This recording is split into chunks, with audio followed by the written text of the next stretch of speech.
Thanks for tuning in. You're watching SABC News Prime. The burning and land reform issue was also a point of discussion on the first day. If you do not have a skills revolution, you will run into the kind of problems that we're having at the moment. We have funded about 466,000 students, out of about 800,000 students that are in the university system.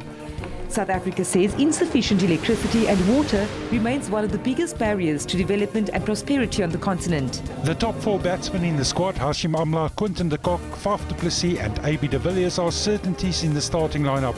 I really believe we cover all bases when it comes to spin bowling, seam bowling, proper pace bowling and an amazing batting lineup. Stay tuned every Monday to Sunday from 6 p.m.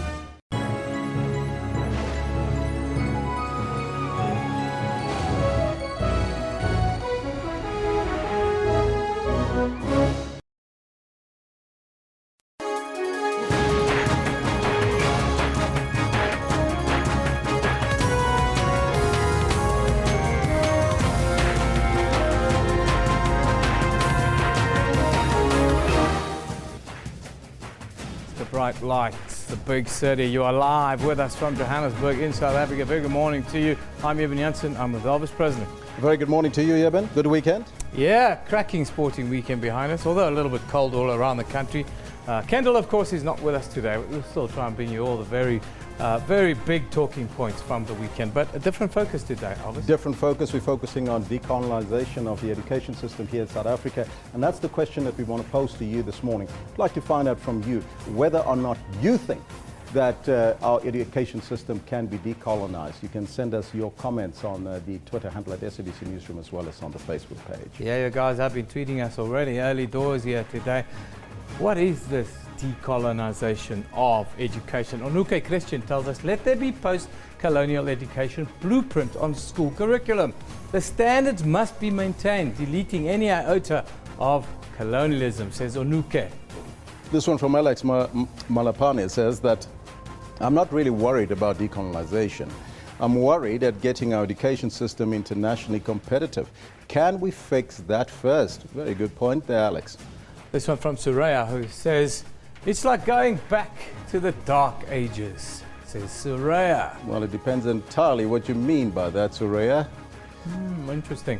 Interesting views. Keep coming, guys. Keep telling us what you think. Of course, today we're also talking about, well, how we're raising our children and what's happening in our schools, because our children, well, they are casually being racist towards one another. The one child last week in Pietermaritzburg, Elvis said, well, I used the K word because I was feeling stressed. So we're having a talking point around this today.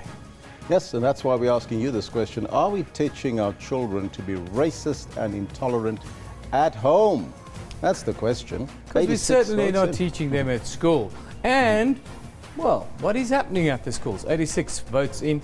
Slight majority say, yes, we are. We are teaching them to be racist and intolerant at home. And Siafana comes, he says, no, as a parent, I can't teach my children such a thing like that. Hashtag racism.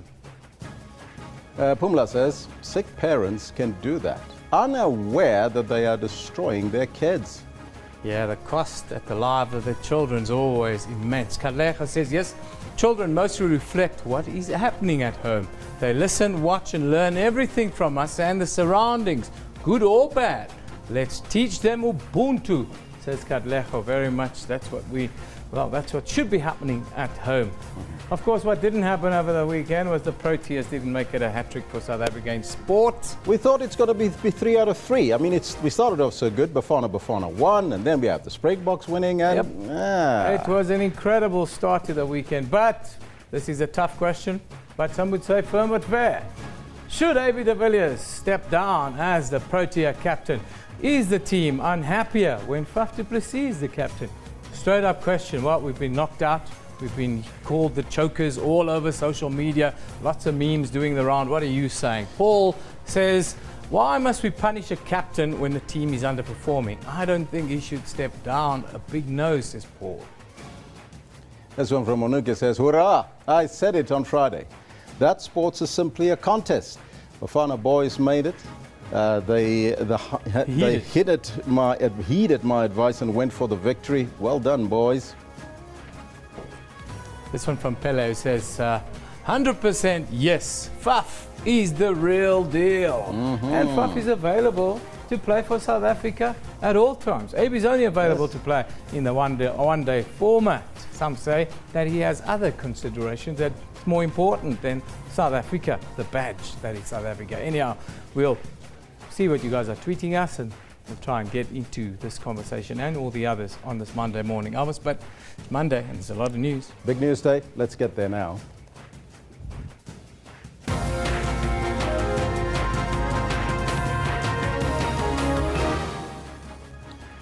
Devastating blazes that left a path of destruction in Nice now brought under control.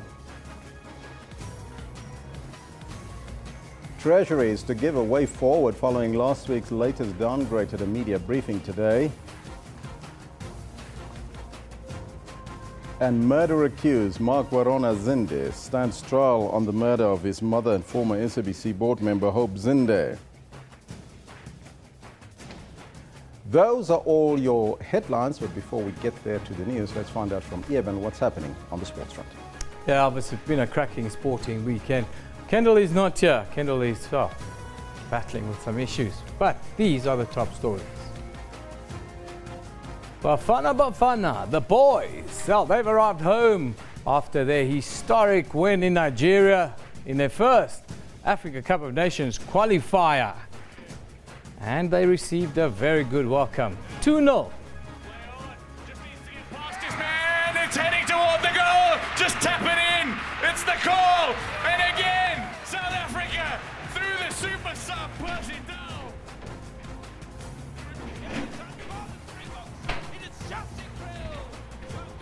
And the Springboks, well, they hit the ground running and are upbeat ahead of the second test against France this weekend.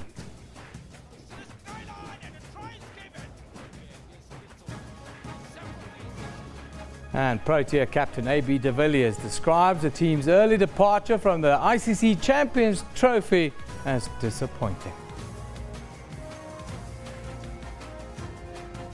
Well, those are your sports stories for this Monday morning. Let's go over to Elvis for news. Thank you, Eben. Top story this morning. The fires on the Garden Route are under control at last. The devastating blazes left a path of destruction in Nice-Nai, Plettenberg Bay and surrounding areas. The death toll due to the fires has climbed to 7 following the death of a woman in hospital. She is the mother of a 4-year-old girl who died in the fire last week. More than 300 firefighters are still on the ground making sure that flare-ups are contained. Aerial support is assisting to water bomb inaccessible areas. Humanitarian relief is being supplied to thousands of displaced residents. More favorable weather conditions assisted firefighting efforts yesterday.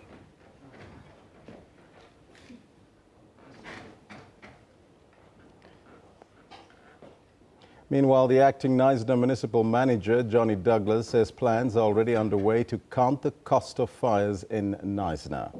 Douglas said this during an interview with SABC News a little earlier. We've started with the actual assessment on water. What we've established with our preliminary assessments is there's a lot of leaks. So we've sent out some teams to deal with all the leaks from properties. So that will continue during the day as well as the week. And then we will start with the in-depth assessment on our water network. Most of the pumps are out due to electricity. Most of the cables has been damaged. On electricity side is that we'll have appointed 3 contractors to deal with emergency repairs on our main lines. And then we will start with the actual assessments by utilizing the contractors, as well as asking for some assistance from our provincial MIG office. On the sewage side is that due to the lack of electricity, all our pumps are off, and we are running honeysuckers to empty some of the sewage tanks on our big lines. Now, when you talk about the water situation, we do know that this region has been going through difficulty with regards to water. I know you've also urged residents to reduce consumption, especially after this devastating fire. That's correct. As you can recall, we did declare Knysna as a disaster area, local disaster during April, due to the lack of sufficient water. So we're definitely urging communities to reduce water usage. What we've also asked them is that they need to look at about using less than 400 liters per day per person. Our water levels are very low. The Akkerkloof Dam is at about 31% due to our pumping capacity, and the utilization is at about 12.5 megaliters per day. Now, for the latest on the story on the fires there, we are joined by Vanessa Puna, a reporter from Nice. Now, very good morning to you, Vanessa. You've been following the story. What is the latest on the fires, and has the wind subsided there? Yes, good morning to you. The latest, as we've heard just now from the acting municipal manager, as well as early on this morning from the fire chief, telling us that the fire is largely under control. It's been contained, but more than just contained, it's been put out in many areas where at the moment we can still see some plumes of smoke due to smouldering embers. I find myself in Knysna Heights this morning. Just behind me are the iconic Knysna heads, but also in the foreground you'll see a number of vehicles that have been gutted by these flames. I'm joined by a couple. They are the Wilkinson couple that live in this area. Good morning to you, Mr. and Mrs. Wilkinson. Just as neighbours, you yourselves were not affected. Your home hasn't been affected, but you were also evacuated. Just tell us about what it must have been like for you, firstly, to be evacuated, and then also to see your friends and your neighbours' homes go up in smoke. We didn't think that the fire was going to jump the river, and then we got notification that it was at the end of this neighbourhood, and then we decided to evacuate on ourselves. And the fire spread very, very fast, and we came back. My husband came back that evening at about 10 o'clock and saw that our house was still standing, but all our friends and the whole neighbourhood that we stayed in for about 30 years is devastated. Maybe just you, Mr. Wilkinson. You say you've been here for 30 years. You've made friends and acquaintances in this area. Lots of people are needing counselling after this devastation that has wreaked havoc in this area. Certainly also yourselves, you've got to lend a helping hand to those in this road alone. You said earlier on over 20 or 30 homes just in the street alone. Yes, that's right. You know, when you look down this side of the street, how there's just nothing left standing. And then this little piece down the middle here, all the houses are still there, and then at the back they are again burnt. So the pattern is unbelievable. Well, there's no pattern. It's just burnt all over the place. But yes, there are obviously lots and lots of relief schemes going on, and so on and so forth. But there's so many little things that one must do. You know, helping people clear out the rubble, try and find whatever they can that's left of their belongings, that one must help with, yes. Thank you very much, Mr. and Mrs. Wilkinson, a couple who often take morning walks here in this area. This morning, of course, they have a very different scene to behold as the aftermath of these devastating fires have left most everything in its wake completely charred and gutted. Just behind me, I made mention to it early on, the iconic Knysna heads, but in the foreground you'll see at least 3 vehicles here along Ridge Drive. Quite a number of homes. It was estimated at 40 in this area, but this couple that live here telling us now that that's just a very slight estimation, that it's over 20 or 30 homes in this area alone. Now, if I can just show you, I mean, I don't know how far we'll be able to pan our camera, but also over this area, yeah, you can see that these were once homes. All that remains now is just rubble. I still see the burnt out remains of appliances like, I think that's a stove over there. Further down this road, also absolute devastation. And one can only imagine, where these people are finding themselves on this Monday morning, having firstly to take stock of all they've lost, but also how to continue and how to resume with their normal daily activities. So here in the Knysna Heights, for example, all quiet now. The weather conditions really over the past 2 days have played in the favour of firefighters. And at the moment, they are not really battling any current fire lines, but they are still monitoring hotspots. Vanessa, thank you so much. That is our SABC reporter on the scene there, Vanessa Puna. As you can see the devastation behind them now. At 10 o'clock, we'll be speaking to Working on Fire. They were on the ground fighting the fires a little bit later in the program, so you have to stay tuned. Meanwhile, the Minister of Finance, Malusi Gigaba, is expected to brief the media conference to talk about the way forward for South Africa's economy today. That briefing follows the rating agency Moody's downgraded South Africa's credit rating by 1 notch, but kept it at investment grade with a negative outlook. Moody's cited the latest cabinet reshuffle and reduced growth prospects for an economy mired in recession. The murder case against Magwarona Zinde resumes at the High Court in Pretoria this morning. 23-year-old Zinde was arrested a year ago after the body of his 50-year-old mother, the former SABC board member and news anchor Hope Zinde, was found in the boot of her car at her home in the Peakenwood estate at Hartbeespoort Dam. After undergoing psychiatric evaluation following his arrest, it was declared that Zinde did not suffer from any mental disorder when he allegedly killed his mother and that he was fit to stand trial. He was released on bail of 10,000 rand. Now, it's all about addressing education in our country and especially decolonization. We'll talk more about that, but let's start that discussion as to what is happening in our schools with Eben. Yeah, thanks, Elvis. Very good morning to you. Lots of talking points over the last couple of weeks, actually over the last couple of years, to be honest. This month, Muslim pupils at the Northcliffe High School here in Johannesburg who wanted to wear a headscarf during the holy month of Ramadan were issued with concession cards, prompting one parent to ask, how is this different from the dompas black South Africans had to carry under apartheid?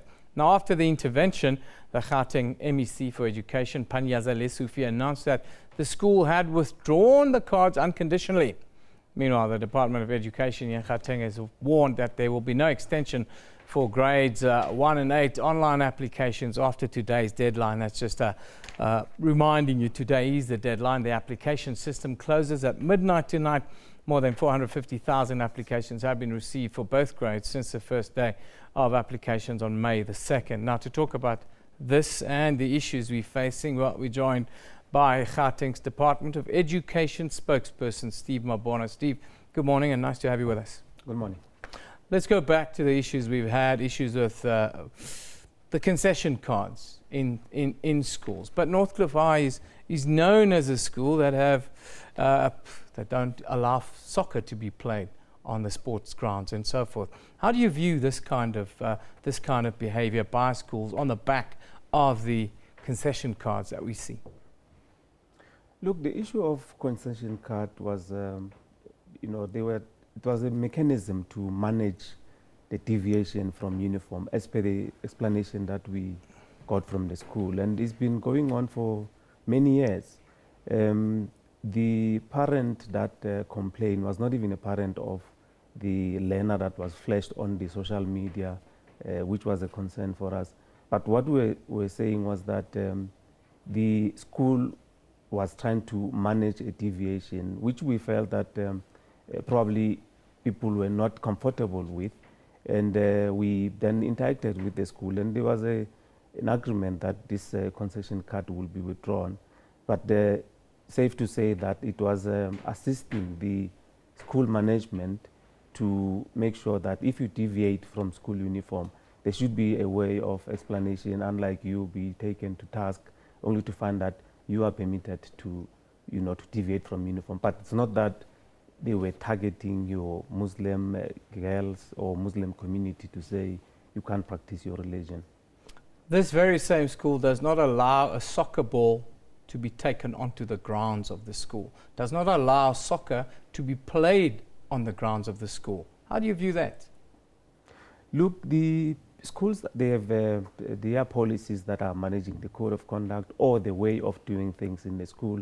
Hence, there's an SGB, HOD, and principal.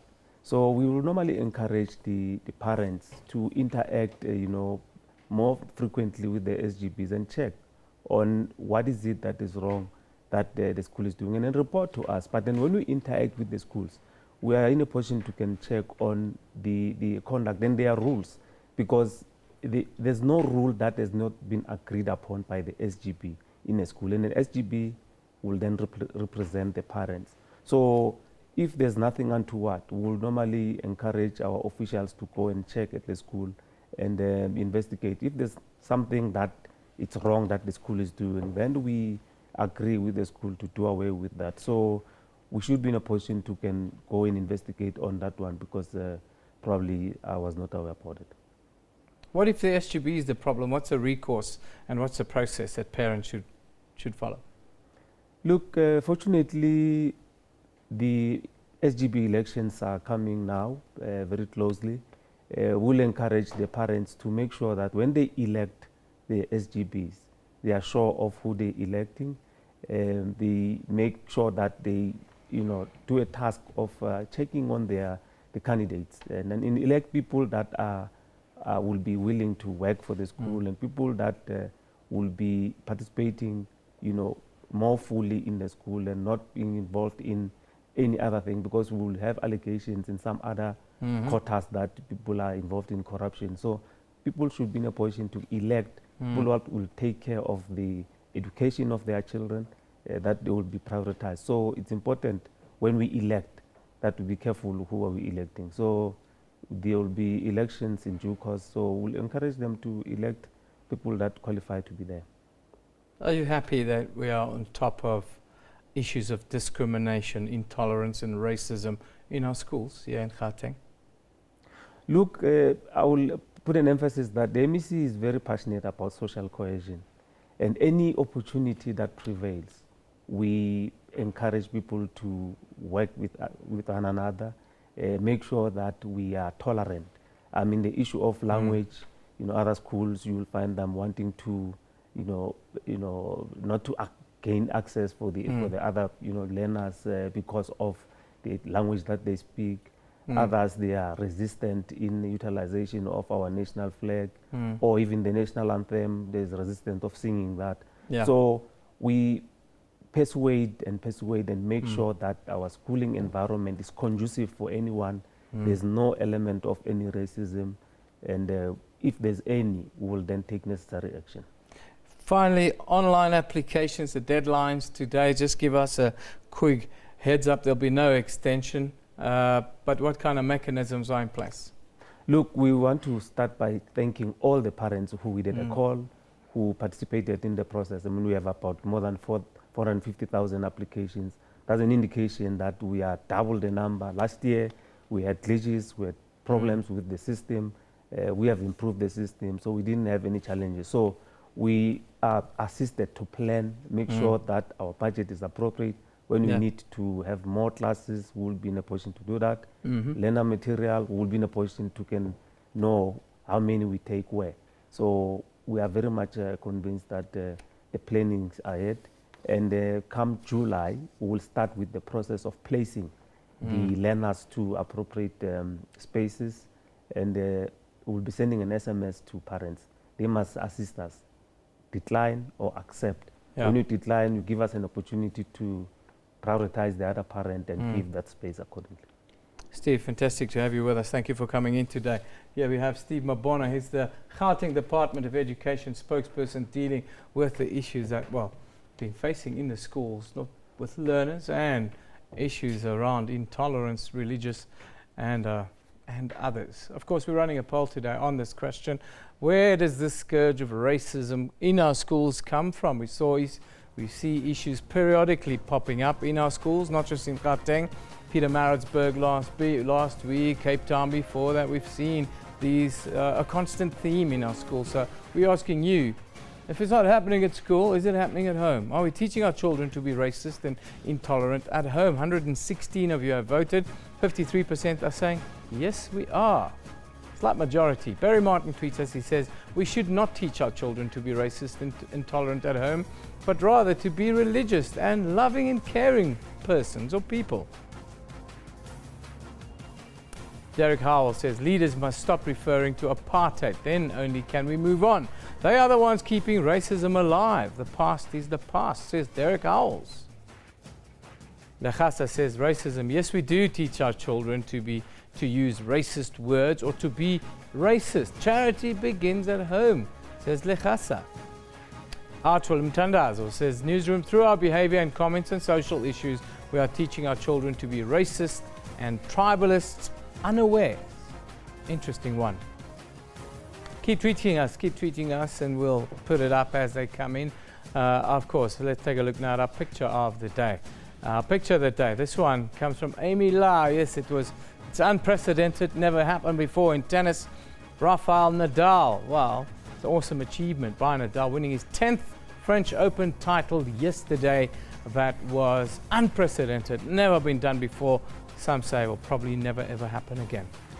Now, time for our comment of the day. This one comes from Conscience, who says, I'm a huge AB fan, but it's time for him to hand over the leadership to Faf. The Proteas seem more decisive under him. It'll free AB up too. Interesting, and a very good tweet there. Let's take a quick look now at what's happening in the courts. It's a busy day in the courts, but yeah, a few cases that you should be looking out for here in Johannesburg. One that shocked the entire community. Yeah, 6 suspects are expected to appear in the magistrate's court here in Joburg in connection with the triple murder of a Northcliffe family.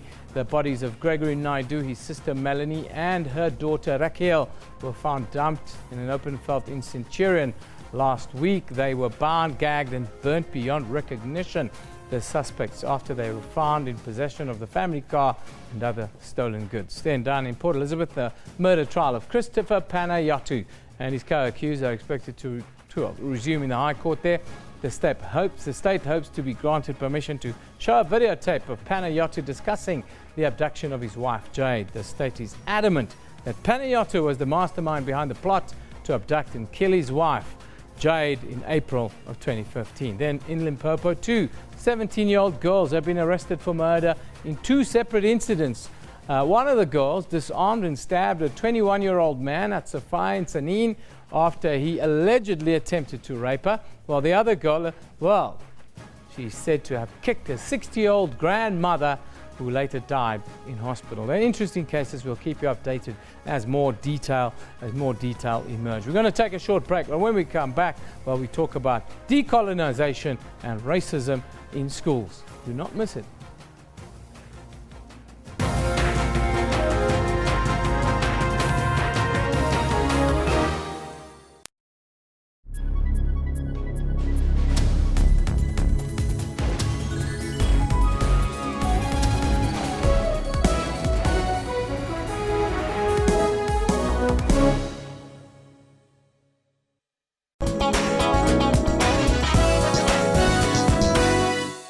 Hindu devotees took a holy dip at Sangam, the confluence of rivers Ganges. People and priests made their way to the banks before the break of dawn. Security arrangements were in place for police forces patrolling on the river banks to ensure smooth functioning of the event. A mobile museum in India's West Mumbai is highlighting the skills and creativity of residents of one of Asia's largest slums. That's what we've been doing here, is creating this platform, and we came here to help it develop and to, just build it up.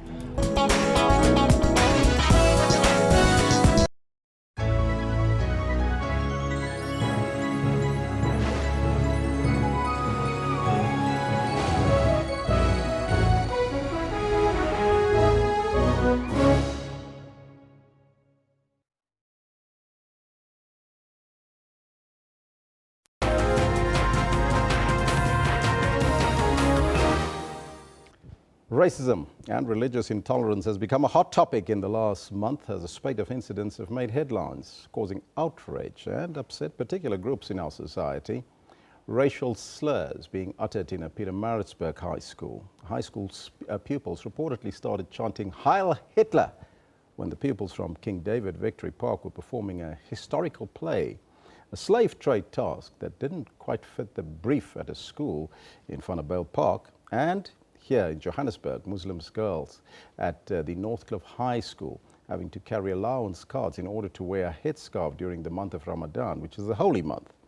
23 years into our newfound democracy, after the apartheid regime came to an end, why are we still seeing hate speech, intolerance, and a school code of conduct that is perhaps out of date?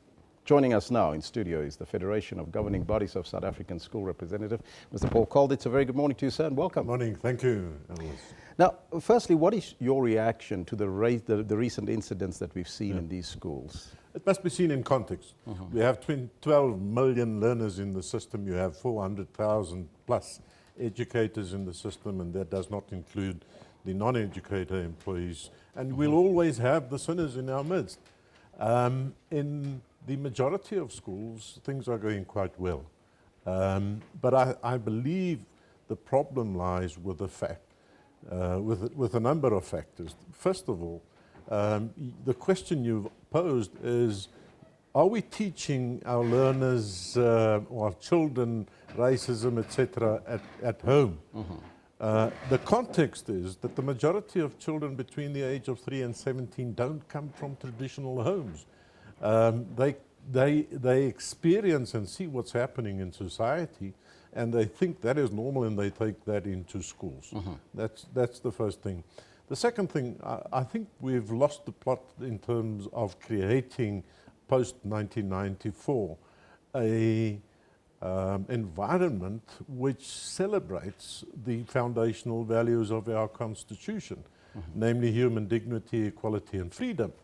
And therefore, from our side, what we're doing, very successfully so, is to establish what we call value-driven schools, where the focus is not on rules, but the focus is on values. So you have a values-driven schools as opposed to a rules-driven school. If we can inculcate those important values in the whole school community, and we're talking parents, learners, teachers, non-teaching staff, everybody, then we won't need all these rules. And that would make a difference, and we've seen that in our schools, that it has made a significant difference. Talking about those values, how do we inculcate it, and what is the role of the school governing body in relation to that? School governing body must take the lead in this process and must discuss this with the whole school community.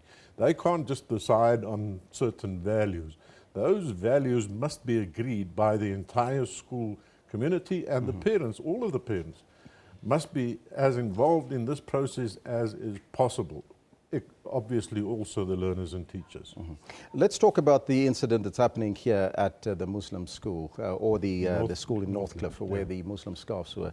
What is your take on that, and is that something that can be done? Some people were suggesting that it's almost like a dom pass that the children has got to take to school. I think that that was also taken a bit out of context. What Mr. Steve Mabona has just said, I agree with, and that was the intention of the school was to use this as a tool to manage the diversity in the school. We've had a Constitutional Court judgment in which the Constitutional Court said school rules are important and children must comply with those rules. But how does it values fit in there then, that we're talking about? But where deviations from these rules are required for religious or cultural reasons, these learners cannot just simply take the law into their own hands and ignore those rules. There must be a process in terms of which they apply for exemption with compliance with those particular rules. And those cards, I understand, from what I've heard from the school, was simply not a card to allow them to do that, but to prove that they've gone through that process. So if they're approached by any co-learner or teacher or everybody for not complying strictly with a particular rule, they have the proof that they have complied with the process. And you don't find that intolerable, though? I don't think the intention wasn't intolerable. I think what may have happened is that it may not have been comprehensively explained to the whole school community and to everybody. But there must be some mechanism to handle the situation, and in a school of 1,000+ learners, there must be something given to the learner to protect that learner against harassment. Is it not perhaps about time that the school code should change? And is it perhaps not outdated? I don't think so. Again, I think we have enough rules. The code of conduct that is required by the South African Schools Act requires that SGBs, well, first of all, they must determine a code of conduct after consultation with parents, learners and teachers. So there must be a code of conduct. But the emphasis should not be on the rules. The emphasis should be on the ethical values. Mr. Colditz, thank you so much for your time and Thank joining you. us here in school. Thank you. In school, in studio. That was the Federation of Governing Bodies of South African School representative, Mr. Paul Colditz, joining us here in studio. Let's continue with that particular take on this particular issue, and there's also some comments that you've been sending us through. Let's go over to Evan to take a look at that. Of course, we've been running that poll. We want you guys to interact with us because we see these incidents periodically at school. So we ask you, are we teaching our children to be racist and intolerant at home? It's certainly not being taught at the schools. That goes without saying. So are we doing it at home, and do we have to take responsibility for that? But 127 votes in, just a little bit more than half of you are saying, yes, we are. We are.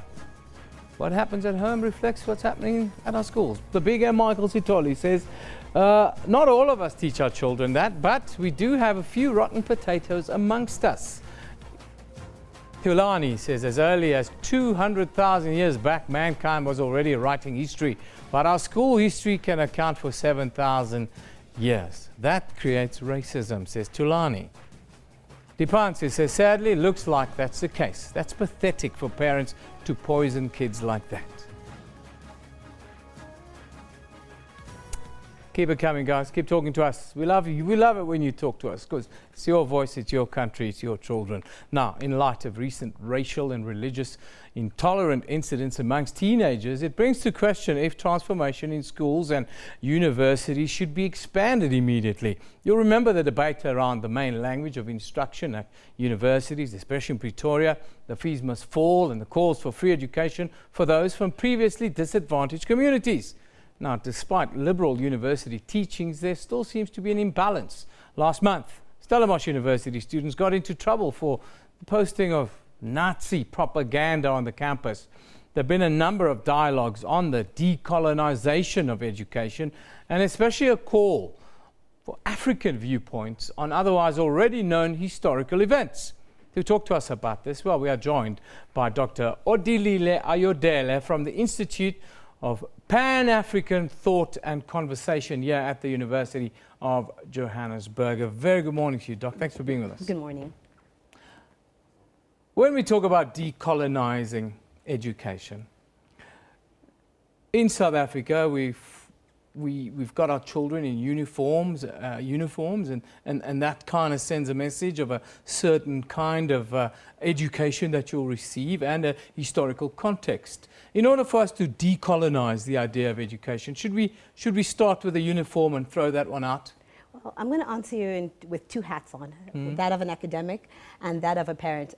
I don't believe uniforms should be removed because uniforms are an equalizer. There's not going to be a situation where someone can afford the latest item and somebody else can't afford the latest item. We all look the same.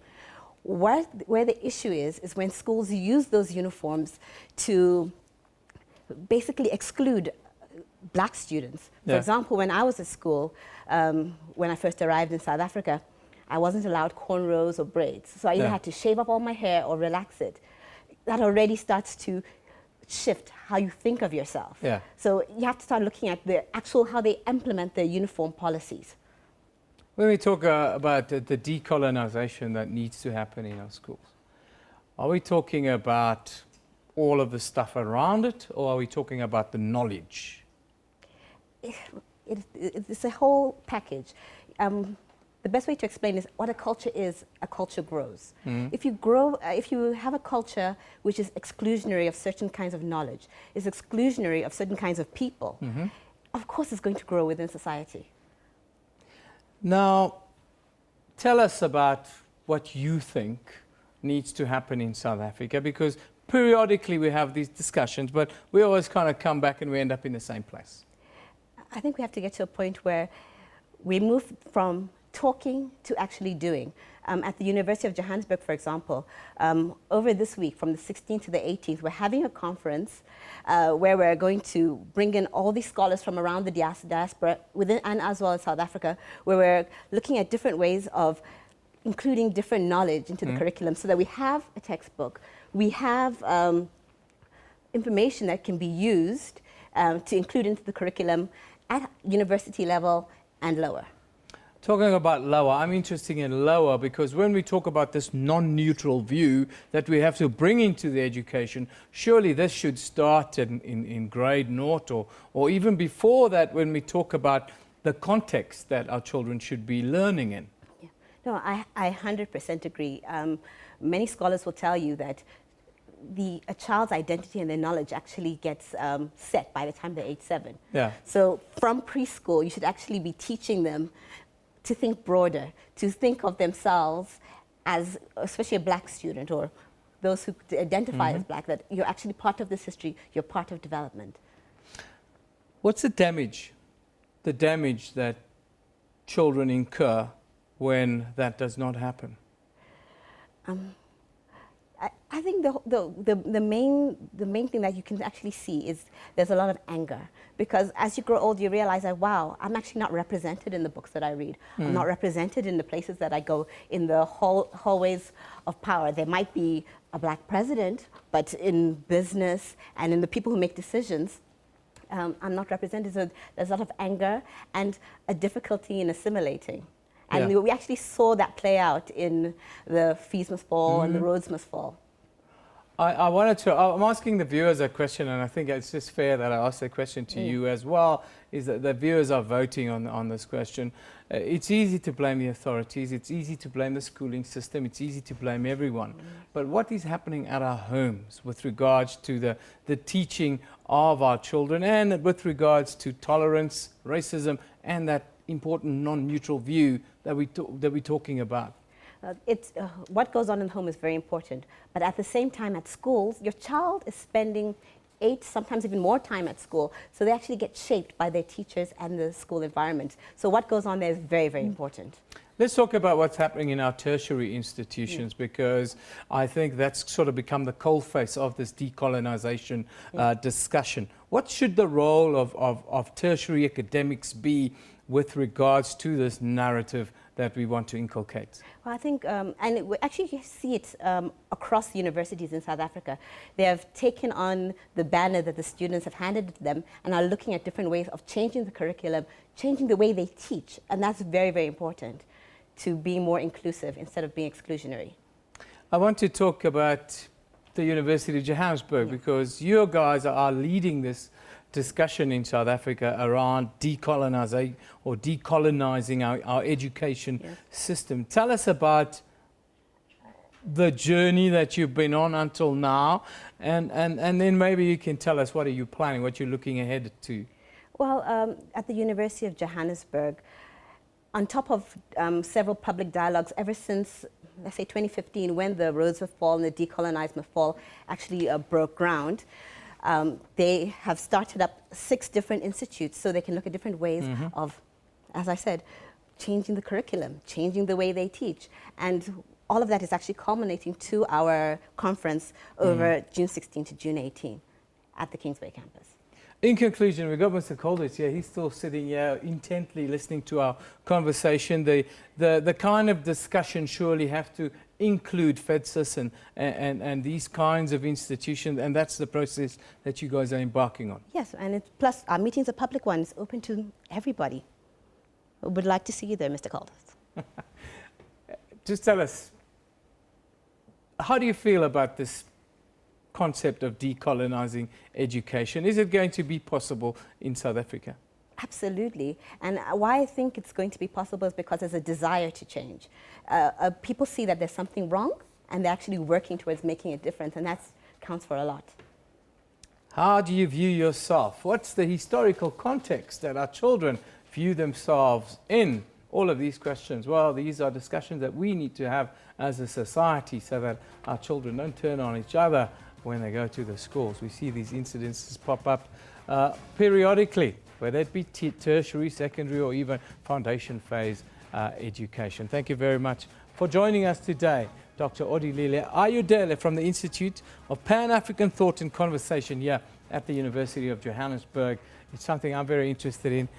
As you know, I've been involved in the discussions around education and statues here in South Africa.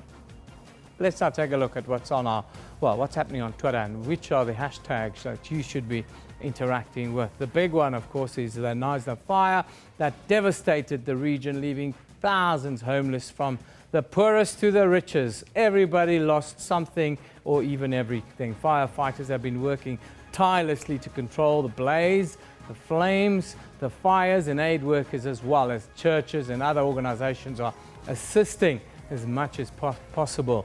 Meanwhile, the hashtag PE fires, of course, also caused destruction. And just look at these visuals, these conditions that firefighters have to endure.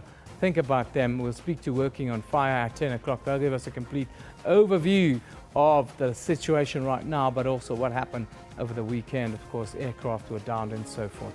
Now, in some sports news, Rafael Nadal has done the unthinkable. No, it's not Nadal, it's Nadal with an A.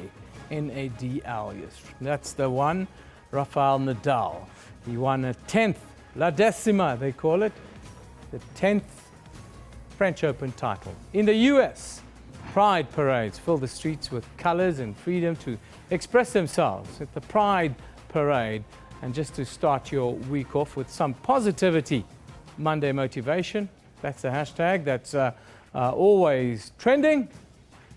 And it says, this image says, don't be a victim of negative self-talk. Remember, you're listening to yourself. Yeah, quite often we hear ourselves and we believe that kind of thing. Let's now take a look at the front pages from around the world. A quick roundup with what are the important stories elsewhere. In Europe, the Times reports that Theresa May brought back her former adversary Michael Gove last night to stave off a Tory civil war over Europe as she faced overwhelming pressure to soften her stance on Brexit. Moving to New York, the Financial Times says Theresa May faces a showdown with newly elected Conservative MPs today as the British Prime Minister desperately attempts to shore up her position following claims by former Chancellor George Osborne that she's a dead man walking. That doesn't sound right. She's a dead man walking? She's a dead person walking. A dead woman walking. Better. Finally, in Israel, the Jerusalem Post reports that Prime Minister Benjamin Netanyahu yesterday stepped up his battle with foreign money funding NGOs, saying that the law passed last year dealing with the matter was not strong enough and there was a need to beef it up to prevent all funds from, well, foreign governments to NGOs. Back home, yeah, this is what's on our Facebook page. Yeah, the Newsroom Facebook page, always dealing with local. Mangaung Metro, some employees in Bloemfontein are expected back at work later today following a 3-week-long strike. The workers are demanding an improved salary on parity with other metros in the country. Then we also see 2 17-year-old girls have been arrested for murder in 2 separate incidents in Limpopo. Police say a girl disarmed and stabbed a 21-year-old man in Safai and Sanin after he allegedly attempted to rape her. Finally, Gauteng's Human Settlements MEC Paul Mashatile says when communities have identified a piece of land, they must come up with proposals on how to develop it instead of occupying it illegally. All of those on our Facebook page, also quite a few other ones. We're going to take a short break, but we've got Dr. Daniela Ellisov here with us in studio. She's going to talk to us shortly about, well, how children are affected when they are targeted, racism and intolerance. Don't miss it.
South Africa is perceived for a very high rate of violent crimes. We see it daily on the news, television soapies and other programs in media, and some are even exposed firsthand to the violence. Recently, we've seen a series of teenagers or young adults murdering their schoolmates or intimate partners. Call it femicide. In schools, we have also seen a spate of intolerance for other races and those who express religious beliefs, leading us to a question, what is really going on with our youth? Now, to give us a bit of insight, we are joined by specialist psychiatrist, Dr. Daniela Ilasov. A very good morning to you and welcome. Good morning. Thank you for having me. First and foremostly, Doctor, in your view, what we are seeing currently happening in our society, especially with the youth, what is driving that, you think? It's a difficult thing to say, and obviously, you know, I don't have an actual answer for that. But I think there's a number of sort of factors, and I think we can't simplify it down to sort of one answer. I think perhaps we would like an answer because it's quite a disturbing thing that we're seeing, but there's a certain number of factors involved, things like learned behaviour, what the children are learning from adults around them. There's also learning from their peers, learning from social media, school, TV, other things. So I think we could sort of have to look at it as quite the complex issue that it is. Social media plays a big role in that because people, and especially youth, have access to that, which makes them a little bit more vulnerable, you think? Yes, I think you know, things have changed obviously over the years. I mean, from when we were younger, we did not have access to this sort of global village, to this to content that the youth of today do. So I think that that's definitely playing a role. The other thing with youth is developmentally appropriate behaviour is to try and fit in with one's peer group. So I think that also plays a role, the need to sort of fit in, and if that's what's going on in the peer group and around the children, you know, that would also influence the behaviour. Let's talk about learned behaviour that you referred to earlier, and we're asking that question, of course, to our viewers as well, whether or not the parents are teaching their children to be racist. Talk about racism to me about that, and what goes on in one's mind when somebody is referred to as racist, perhaps? Well, I think that's more of a sociological question, I mean, in terms of what we define as racism. And I think what's quite pronounced is the way that people are afraid of people who are other or different. And I think that as teenagers, that's developmentally appropriate, that sort of one wants to fit into one's peer group, and people who are seen as other or different, it seems like our children are being taught that that's not okay. And that's something that's quite disturbing. If it's a learned behaviour from home, can it be unlearned? It can be unlearned, but with some, you know, with some help. So often it is a learned behaviour from home, unfortunately. Sometimes it's not. So sometimes you'll see children who come from wonderful homes and learning these behaviours from their peers, from schools, things like that. And yes, it can be unlearned, but that's something that our schools need to be aware of. Children need to be given the help that they need sometimes. And some of these children, it is a cry for help, and it is sometimes a sign that these children are not okay. Something's going on at home, something's going on at school, and we need to be quite vigilant for these things. How do we assist them, though, to unlearn that behaviour? You've mentioned that it can be, they can be helped. Yeah. Well, anyone can unlearn a behaviour, but that's something that maybe takes a bit of time, and there's certain therapy modalities, whether it's group therapy or individual therapy, where we can help children to sort of unlearn unhelpful ways of thinking or behaving. What other mental and physical ailments can racism bring about, especially in young children? So you're saying whether or not racism itself can bring about a mental or physical ailment. Yes. I don't know so much. I mean, I suppose one could say that there's secondary effects of being isolated, which could lead to depression, things like that. But I don't think it would be fair to say that racism causes mental illness. I think that, you know, that would almost be justifying being racist and saying it's an illness, which it isn't. How do we change that as a society, though? What do we do as individuals, as parents, in order to make sure that we can accommodate each other? Well, I think as parents, it's also important to look at our attitudes and think quite carefully about what we think, because sometimes I think maybe as parents we're not as aware of our own biases and that's something we need to be quite insightful about. And often parents will sort of bandy about maybe racist speech and in front of the kids. They don't realise that these children are actually learning from them. So I think as adults it's very important that we think about how we're behaving. Now earlier we spoke to FETSAS and they talk about a value system in schools. Could that also assist youngsters where they learn about the values of each other and of their communities? So I think addressing this in terms of the education system, teaching kids at school, trying to spread that kind of knowledge is important. I think it's important that we sort of look at this on a more holistic level, both at home, at school, in terms of the peer group, social media, things like that. And I suppose we don't really have much control over what kids are exposed to in social media, so the place that we could maybe intervene would be at home and at school. Doctor, thank you so much for your time and joining us here in studio. Thank you. Now that was specialist psychiatrist Dr. Daniela Elisov joining us here in studio. Now, we're asking you that question, of course, two questions in relation to education in our country. First and foremost, on the poll, we're asking you, are we teaching our children to be racist and intolerant at home? So far, 127 votes in, where 51% of you are saying, yes, we are teaching our children to be racist and intolerant at home. 49% are saying no, so it's almost very level there.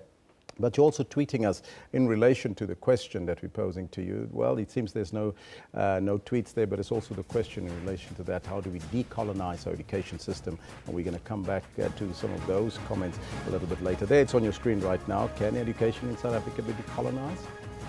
Send us your comments to the Twitter handle at SABC Newsroom, as well as on our Facebook page. We'll read them as we continue. We'll take a short break. Back right after that.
When cell phones get cut off, people say Mdluli was listening. Who are you? We have to approach Dennis Breitenbach, who was the prosecutor by then. The DA parliamentarian? That's correct. The one who's making halabaloo about me. There are allegations here that you abused the slush fund. What do you say to that? We don't have slush fund. I don't know about slush fund. I respect the fact that you cannot talk a lot about the Secret Service and all that. I guess that's the norm internationally. Yeah. But how do we know that you, Richard Mdluli, are not abusing the funds of the state? You are counted amongst the president's men. Are you? That is rubbish. Also the matter of General Boysen in KZN. He's not speaking very well of you. No, that one is talking rubbish. You are perceived to be very powerful, General, and people who don't agree with you seem to pay the price. What is happening with the Oparamkhibe case? No, I'm surprised because, as I've said, I'm a person of people.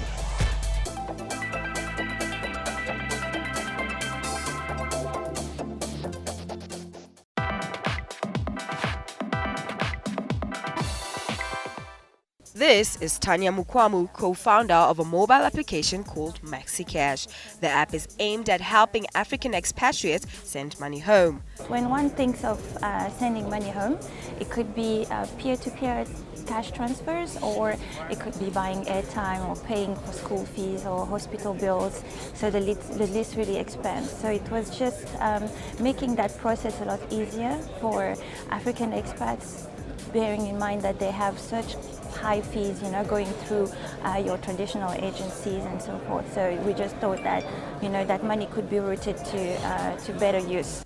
Being an expat from the Democratic Republic of the Congo, Tanya found it rather challenging to send money from South Africa to her home country. This is when the MaxiCash app was born. It was really personal frustration to begin with, like I think a lot of solutions.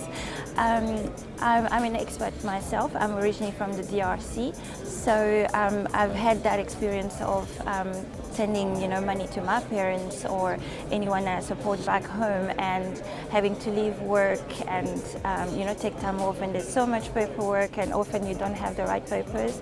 I've been robbed, believe it or not, with all the with cash on me. So it was really just my own experience, and through studies, obviously, I noticed that a lot of African experts and others experience the same issues. So it took the time to study and have the proper technology and make sure the market was ready for our solution. Because of South Africa's functional banking infrastructure, mobile money services such as Kenya's M-Pesa rarely survive. What makes MaxiCash different from these? The app is available for download on Google Play and your Apple Store. And one downloads it from anywhere. And we do have some selective markets where you can cash out your funds. So right now, from a cash out point of view, you can cash out in South Africa as well as the DRC, and soon entering into the Eastern African market. We integrate with the FNB e-wallet, so the recipient will receive the money like they would, you receive your SMS, your e-wallet payment is there, and you go to any FNB ATM and cash it out. Tanya comes from a logistics and transportation industry and fell into the tech world, where she learnt a lot, and with the help of other techies, she eventually built an app that will make life easier for others.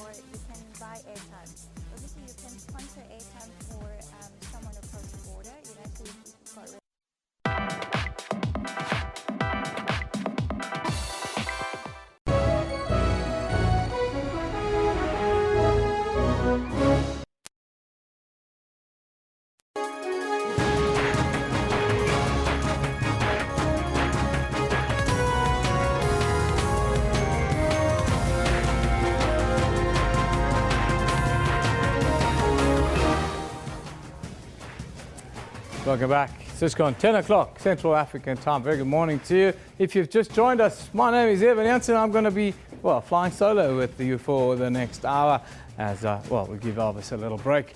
And, of course, Kendall Mahamati is not here today. So we've been talking about the question of the day is around, the decolonization of education. Of course, this whole process was thrust into the limelight here during student protests at high institutions of learning here in South Africa. Moving away from a Eurocentric idea more to an African or, an open idea of what our history is. Tell us what you guys are thinking. You guys have been tweeting us quite a bit on this. Kolani Nkosi says, decolonization of both education and religion is necessary for South Africa, and to start teaching principles that will inculcate Ubuntu. Kolani, I haven't thought about the decolonization of religion. That's an interesting concept. Maybe we should do a show on that. That's a very interesting idea. Michael, the big MC Tole, says, yes, it has to be, because the current system was not founded on the principle of all included.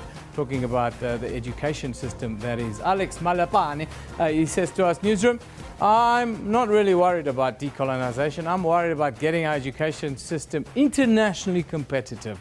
Can we fix that first? Interesting one, Alex. I like the way you think. Yes, we are competing against the world, not against ourselves in the end. Of course, we're also running a poll today. We've seen, we've spoken to the department a little bit earlier. We've seen complaints about, religious intolerance in our schools, even racism in our schools. We've seen these. You guys have been voting on the poll. That's a poll we're running today, 148 votes in. And slight majority are saying, yes, we have a problem with intolerance and racism in our schools, and that it starts at home. Interesting. Anyhow, what are you guys tweeting us? Derek Howell says, I don't think it's what kids are being taught at home. I think it's what's shared via social media between themselves. But where does that come from, Derek? I think is the question. They say a lot of it starts at home. Pardon Gumbo says, parents are teaching kids at home these things. It's so pathetic. I can't imagine how they treat their nannies. So ungrateful, says Pardon Gumbo. Notse Gomede says to us, no parents with a right mind will teach their children that. Never. Yes, Nozi, are you saying that most of our parents are out of their minds? Interesting one.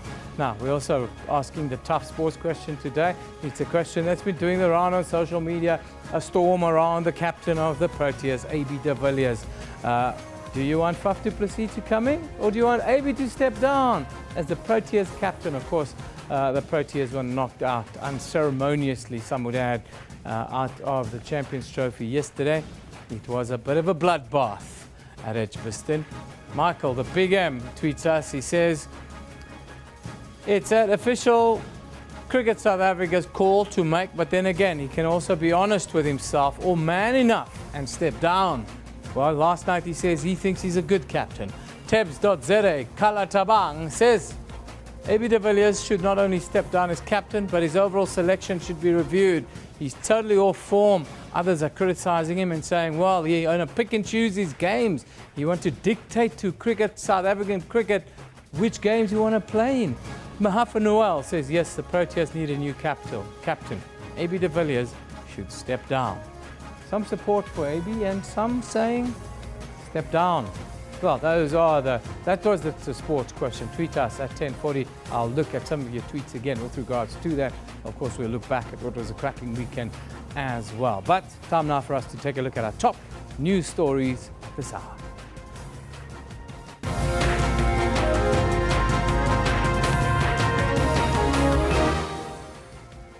Devastating fires that left a path of destruction in Knysna are finally brought under control. And Treasuries to give a way forward following the last week's latest downgrade at a media briefing later today. And murder-accused Mark Varon Nazinde stands trial for the murder of his mother and former SABC board member Hope Zinde. Those are your news headlines. Here are the sports. Bafana, well, they've arrived home now after their historic win over Nigeria in the first African Nations Cup qualifier.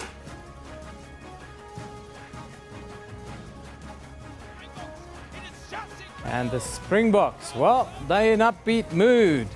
After they hit the ground running this weekend, they have high hopes for the second test against France at the weekend.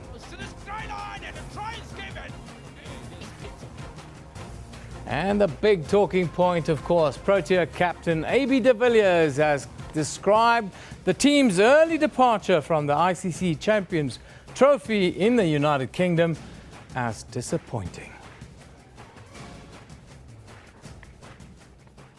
Now, our top story right now. The fires on the Garden Route are under control at last. The devastating blazes left a path of destruction in Knysna, Plettenberg Bay and surrounds. The death toll due to the fires have now climbed to 7 following the death of a woman in hospital. She's the mother of a 4-year-old girl who died in the blaze last week. More than 300 firefighters are still on the ground making sure that flare-ups are contained. Aerial support is assisting to water bomb inaccessible areas. Humanitarian relief is supplied to thousands of displaced residents. More favourable weather conditions assisted firefighting efforts yesterday. Meanwhile, the acting Knysna municipal manager, Johnny Douglas, says plans are already afoot to calculate the cost of the fire in Knysna. Douglas said this during an interview with SABC News a little bit earlier. Started with the actual assessment on water. What we've established with our preliminary assessments is there's a lot of leaks. So we've sent out some teams to deal with all the leaks from properties. So that will continue during the day as well as the week. And then we will start with the in-depth assessment on our water network. Most of the pumps are out due to electricity. Most of the cables has been damaged. On electricity side is that we'll have appointed 3 contractors to deal with emergency repairs on our main lines. And then we will start with the actual assessments by utilizing the contractors as well as asking for some assistance from our provincial MIG office. On the sewage side is that due to the lack of electricity, all our pumps are off and we are running honeysuckers to empty some of the sewage tanks on our big lines. Now, when you talk about the water situation, we do know that this region has been going through difficulty with regards to water. I know you've also urged residents to reduce consumption, especially after this devastating fire. That's correct. As you can recall, we did declare Knysna as a disaster area, local disaster during April due to the lack of sufficient water. So we're definitely urging communities to reduce water usage. What we've also asked them is that they need to look at about using less than 400 liters per day per person. Our water levels are very low. The Akkerkloof Dam is at about 31% due to our pumping capacity, and the utilization is at about 12.5 megaliters per day. Communities in Knysna counting the costs of this devastating fire. Vanessa went out and spoke to some communities regarding the fires that have changed most of their lives. The latest, as we've heard just now from the acting municipal manager, as well as early on this morning from the fire chief, telling us that the fire is largely under control. It's been contained, but more than just contained, it's been put out in many areas where at the moment we can still see some plumes of smoke due to smouldering embers. I find myself in Knysna Heights this morning. Just behind me are the iconic Knysna heads, but also in the foreground you'll see a number of vehicles that have been gutted by these flames. I'm joined by a couple. They are the Wilkinson couple that live in this area. Good morning to you, Mr. and Mrs. Wilkinson. Just as neighbours, you yourselves were not affected. Your home hasn't been affected, but you were also evacuated. Just tell us about what it must have been like for you, firstly to be evacuated, and then also to see your friends and your neighbours' homes go up in smoke.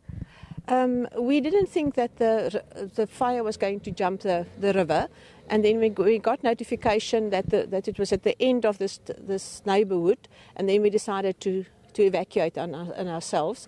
And the fire spread very, very fast, and we came back. My husband came back that evening at about 10 o'clock and saw that our house was still standing, but all our friends and the whole neighbourhood that we stayed in for about 30 years is devastated. Maybe just you, Mr. Wilkinson. You say you've been here for 30 years. You've made friends and acquaintances in this area. Lots of people are needing counselling after this devastation that has wreaked havoc in this area. Certainly also yourselves, you've got to lend a helping hand to those in this road alone. You said earlier on over 20 or 30 homes just in the street alone. Yes, that's right.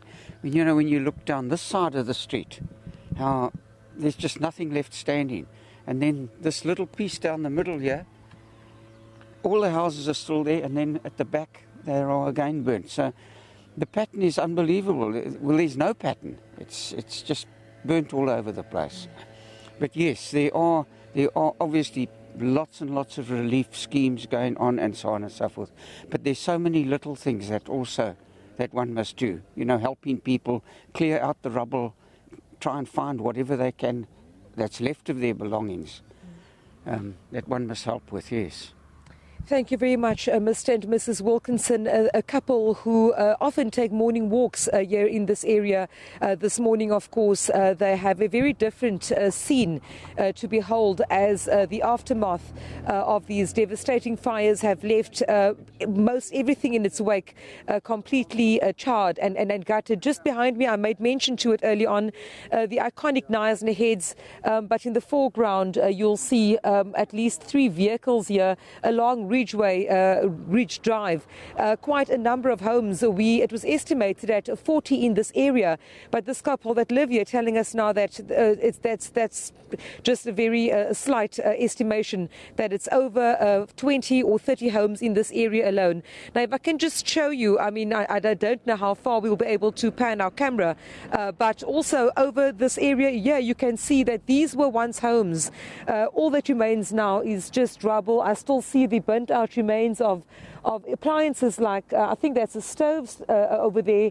further down this road, also absolute devastation. And one can only imagine, where these people are finding themselves on this Monday morning, having firstly to take stock of all they've lost, but also how to continue and how to resume with their normal daily activities. So here in the Knysna Heights, for example, all quiet now. The weather conditions really over the past 2 days have played in the favour of firefighters. And at the moment, they are not really battling any current fire lines, but they are still monitoring hotspots. Now we move on, but we stay with fire. The Veld fire that swept through Port Elizabeth and surrounding areas, claiming 2 lives and destroying homes and a school, has been contained and poses no further immediate threat. The fire raged for 3 days before being brought under control late yesterday. Nothing remains of the farm Langlaagte. This was home to 72-year-old Myrna van der Riet and her 73-year-old husband Walter. Situated on the top of a hill in the Thornhill district, the van der Riets had a 360-degree panoramic view, but their farm was right in the path of the inferno. Myrna and Walter tried to flee, but the fire was too fast. This is the kitchen of Myrna and Walter van der Riet's farmhouse. When the fire came, Walter and Myrna tried to outrun it. Myrna unfortunately died here in the farmhouse, and her husband Walter was admitted to hospital with burns. He later died from his injuries. The fire was fanned by gale force winds, making it impossible to outrun. The smouldering remains an indication of just how fierce this fire was. So they were up here unawares that the flames were coming towards them, and by the time we got a warning to them to get out, it was just too late, and then we just couldn't get to them. The flames were leaping over the tar road, and we just couldn't make it. We just couldn't get through the flames to get to them. They couldn't, of course, get out. Friends of the couple are shocked. I only found out this morning, actually I heard, when my neighbour down there phoned me this morning, and he asked me whether I heard that Walter's place is burned down, and he told me that Walter got burned and he's in the hospital, but I didn't know what happened in the meantime. So we came here now to have a look around and so on, and it's only here from people that are here that's here that I heard actually his wife died here as well, and he's died early this morning in hospital. The Woodridge School suffered extensive damage, 70% of the school buildings destroyed. Firefighters spent time putting out remaining fires on the property. Helicopters used water buckets to douse flare-ups in the Van Staden's Gorge. Wildlife that survived appeared confused and bewildered. The tireless work of volunteers and firemen has been commended. The loss of life is mourned. Even if whether it's your fault or not, you are gutted. If you can't get to a person and life is lost, that is what you become a firefighter for, to save lives. And no matter the circumstances, if it's impossible to do anyway, it doesn't matter. Just the loss of a life, you feel gutted. Firefighters remain on high alert for flare-ups. Janine Lee, SABC News, Van Staden's area. Now, the Minister of Finance, Melissa Gigaba, is expected to brief the media to talk about the way forward for the South African economy a little bit later today. Now, this briefing follows ratings agency Moody's downgrade of South Africa's credit rating by 1 notch, but kept it at investment grade with a negative outlook. Moody's cited the latest cabinet reshuffle and reduced growth prospects for an economy mired in recession. The murder case against Mark Varona Zinde resumes at the High Court in Pretoria this morning. 23-year-old Zinde was arrested a year ago after the body of his 50-year-old mother, former SABC board member and news anchor Hope Zinde, was found in the boot of a car at her home in the Peakenwood estate at Hartbeespoort Dam. After undergoing psychiatric evaluation following his arrest, it was declared that Zinde did not suffer from any mental disorder when he allegedly killed his mother, and that he was fit to stand trial. He was released on bail of 10,000 rand. 6 suspects are expected to appear in the Johannesburg Magistrates Court today in connection with the triple murder of a Northcliffe family in Johannesburg.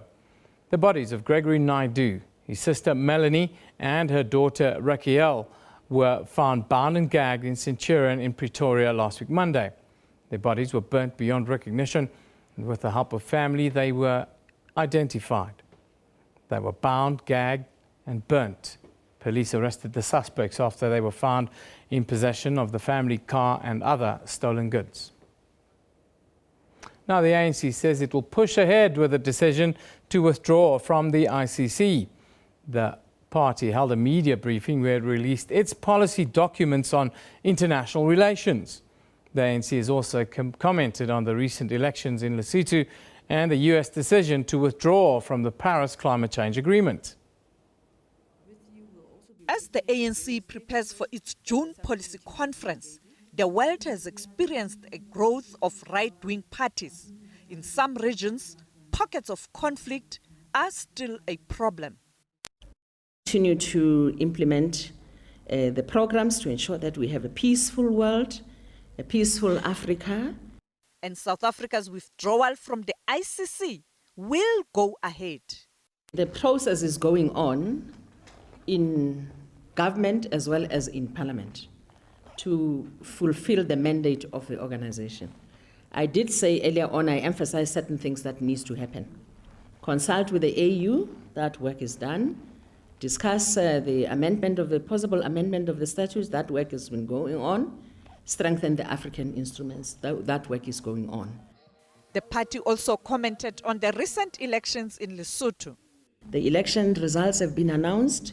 We haven't been officially informed of any other thing that is otherwise. The cool thing, I think it is as clear as mud that we will not allow it to happen.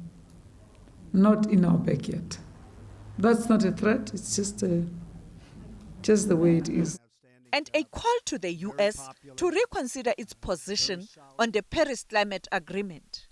We are persuading other countries, by the way, as well, to persuade, together with all of us, to persuade the Americans, maybe not in a form of saying, come back, but to really say that they have a role to play as part of the international world. They were part of the agreement, they were part of the negotiations, and we do need to see the leadership role of the Americans as one of the highest emitters of the world, not just in a form of money, but also in reducing their own carbon emissions as well. So that work, we may not be able to tell what the results will be right now, because indeed, let's also face it, the gap has always been there, even with the role of United States. So the gap is going to grow bigger if they continue to withdraw. The ANC says it will use the 40-year anniversary of the occupation of the Palestinian territories to renew its support of a two-state solution. Sophie Mukwena, SABC News, Johannesburg.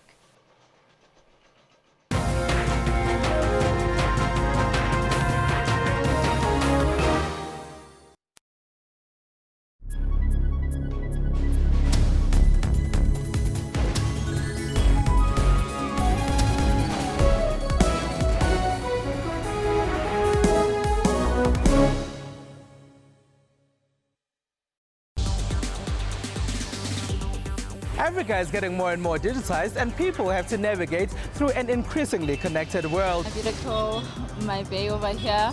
At school, I use my Wi-Fi. On Network, we tell you about Africa's technology and social media landscape. Politicians already do use Twitter a lot. It's both Android and iOS compatible. A solar-charged box that includes everything, the computer, the projector. That's Network with Ms. Phumelele Zondi every Sunday at 9 p.m.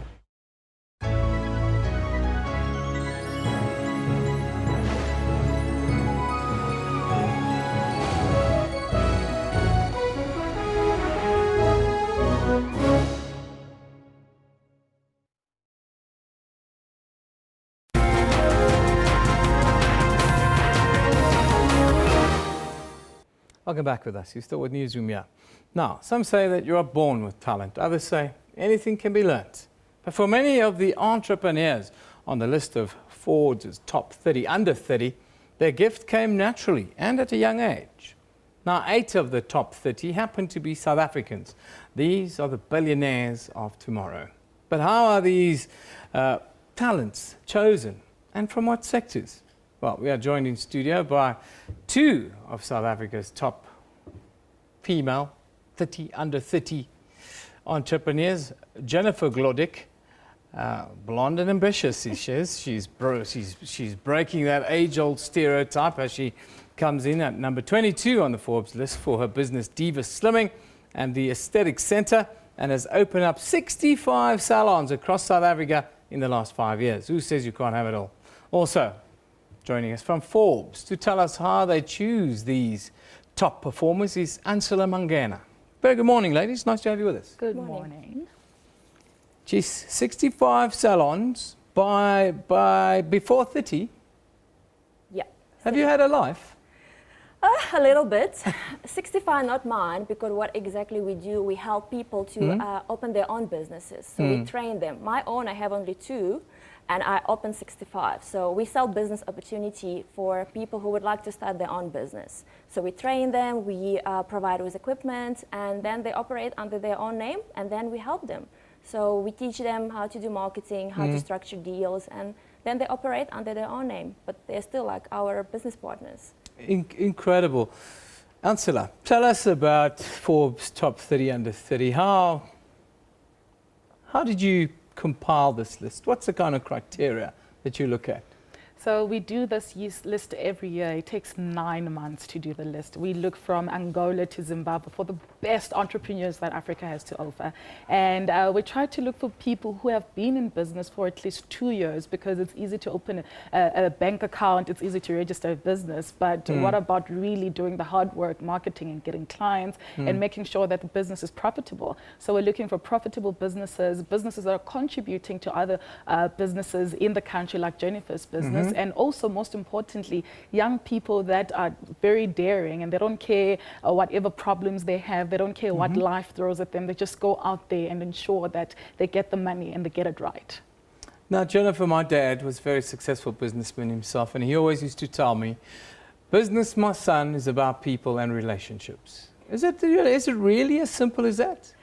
It's not as simple, but that's correct. If something goes wrong and people then go and talk about you as well in a bad way, you will lose your reputation. They say it can take you up to 10 years to build your reputation, but you can lose it in 1 day, and that's correct. And I think that's quite important, the relationship with your clients. And then if you can build a long-term relationship with your business partners and with your clients as well, for sure, that's definitely, it's not easy. But I think it's one of the main part of business, that's relationship in between you and your clients. For sure. Yeah, people are the most difficult thing in life generally. Ansela, tell us about the reception that you've had for Top 30 Under 30 in Africa. It's been absolutely amazing. I've never seen Africans come together like this, like since the 2010 World Cup, in my opinion, because everyone is supporting these guys. You know, you guys are supporting by making sure that you share the story. They are networking. We have an event tonight for the under 30s where they can continue to network, speak to other top business leaders in the country, speak to the founders of Forbes Africa, and try and get their businesses out there and collaborate and make sure that they grow their businesses. So the support has been absolutely tremendous. It's been... Jennifer, you look very glamorous, and the Forbes thing looks very glamorous, and it all kind of looks very glamorous. But it's not really that glamorous to be successful, is it? It's not, because a lot of people can see the final result of entrepreneurs. Let's say about me, right? Young girl, drives fancy car. My employee sometimes thinks, oh, this one takes all the money, goes on vacation, but they don't see that we actually work days and nights and day, and then it's hard. Because especially when you start your business, you don't know what to do. You don't have any knowledge how you have to structure your deals, legal part, nothing. You know nothing. And you have to learn it by yourself. Like, I never studied business, I studied languages, so I had to learn everything by myself. It's very hard. Not everybody can be a business person. You're definitely not born to be a business person. It's a very hard job. But it's rewarding. It's really rewarding and difficult. It's not easy. Yeah, it's difficult. I grew up in a business family. That's why I'm doing this job, to be honest with you. That's my story. But what are the benefits for someone like Jennifer and the others that make the Top 30 Under 30 list? What's the benefits in the months and years to come for them, you think? You know, being associated with the Forbes brand on its own is absolutely incredible. I'm sure Jennifer can tell you and the other people can tell you the number of followers, just to begin with, not talking money, the number of followers that follow them the day the list comes out. People are interested to know more about them and the businesses that they're doing. Yeah. But most importantly, it's uniting those young African leaders in one place, grouping them together and ensuring that they can get to expand their businesses. Jennifer is based in South Africa. She can expand and tap into markets in Malawi, in Namibia, in Nigeria, etc., etc. But most importantly, the Forbes international brand also has a lot of initiatives. For example, they get to go to Boston for an under 30 summit. They get to go to Israel and go and meet the world's best CEOs, the world's best business people, and get to interact, get mentorship. They get to even get help with funding if they're lucky enough. So there's so much that they can get to do and learn as time goes on. A friend of mine started Candy & Co., very successful also a brand here in South Africa. Beauty and I'll extend it to even hair. It's big business on the continent, isn't it? Yes, for sure. I have clients who say they would actually starve, but they will do their nails or they will do their hair or lashes. It's definitely, it's business which will always be successful. But I don't really do only beauty, I do also slimming. So we actually teach people how to be healthier, how to be skinny, how to be beautiful. So we, I can say that we solve the problem of obesity as well. So, because it's a global problem. And, but definitely that's the business that will always be successful, for sure, for sure. And also, of course, it's big money and big flash and all that kind of stuff. But is there a humanitarian element to it, the Forbes Top 30 Under 30? Definitely. We look for people, when we select them, we look for young business people that are making a contribution through creating employment, contributing to the country's GDP. But most importantly, we look at the social impact that the business itself has. But most importantly, are they doing anything for the community? Do they donate blankets? Do they mentor young people? So we look for those kind of people because it's easy to make money for yourself, but you shouldn't forget that South Africa or Africa is a growing continent and we need so many things. So what are you doing with the money and the knowledge that you have? One tip for young people watching this and thinking, wow, I want to be an entrepreneur. If you had to tell them, what's the one thing they have to always keep in mind? I think they shouldn't be scared of starting something. I think the fear is the main factor why people are scared. Like, why are you not in business? Because you think this is quite secure, correct? You come here, you get paid, isn't it? So I grew up in a business family. I still got business links, but you know, I'm a socialist, so it was never about money for me. But anyway, people are scared that business will fail. I think you can actually get fired also from your job and you can lose your job. And a lot of people hate their job. Like every day they go to work and they hate it. And you can get retrenched or you can get fired from your work. Same as your business can fail. But maybe you might as well do what you love. But like, I love doing business, so maybe you can do what you love. So I think people shouldn't be scared of starting, of trying. And they have to believe. If you don't believe that you will succeed, you won't succeed. Don't be afraid of starting something. I've always managed to start trouble. That's my MO in this industry. Thank you, ladies. Thanks for joining us. From Forbes, Ansela Mangena, and then Jennifer Glodick, who's one of the top 30, under 30 entrepreneurs here in South Africa. Thank you once again for joining us today. Well, moving from money onto sport next.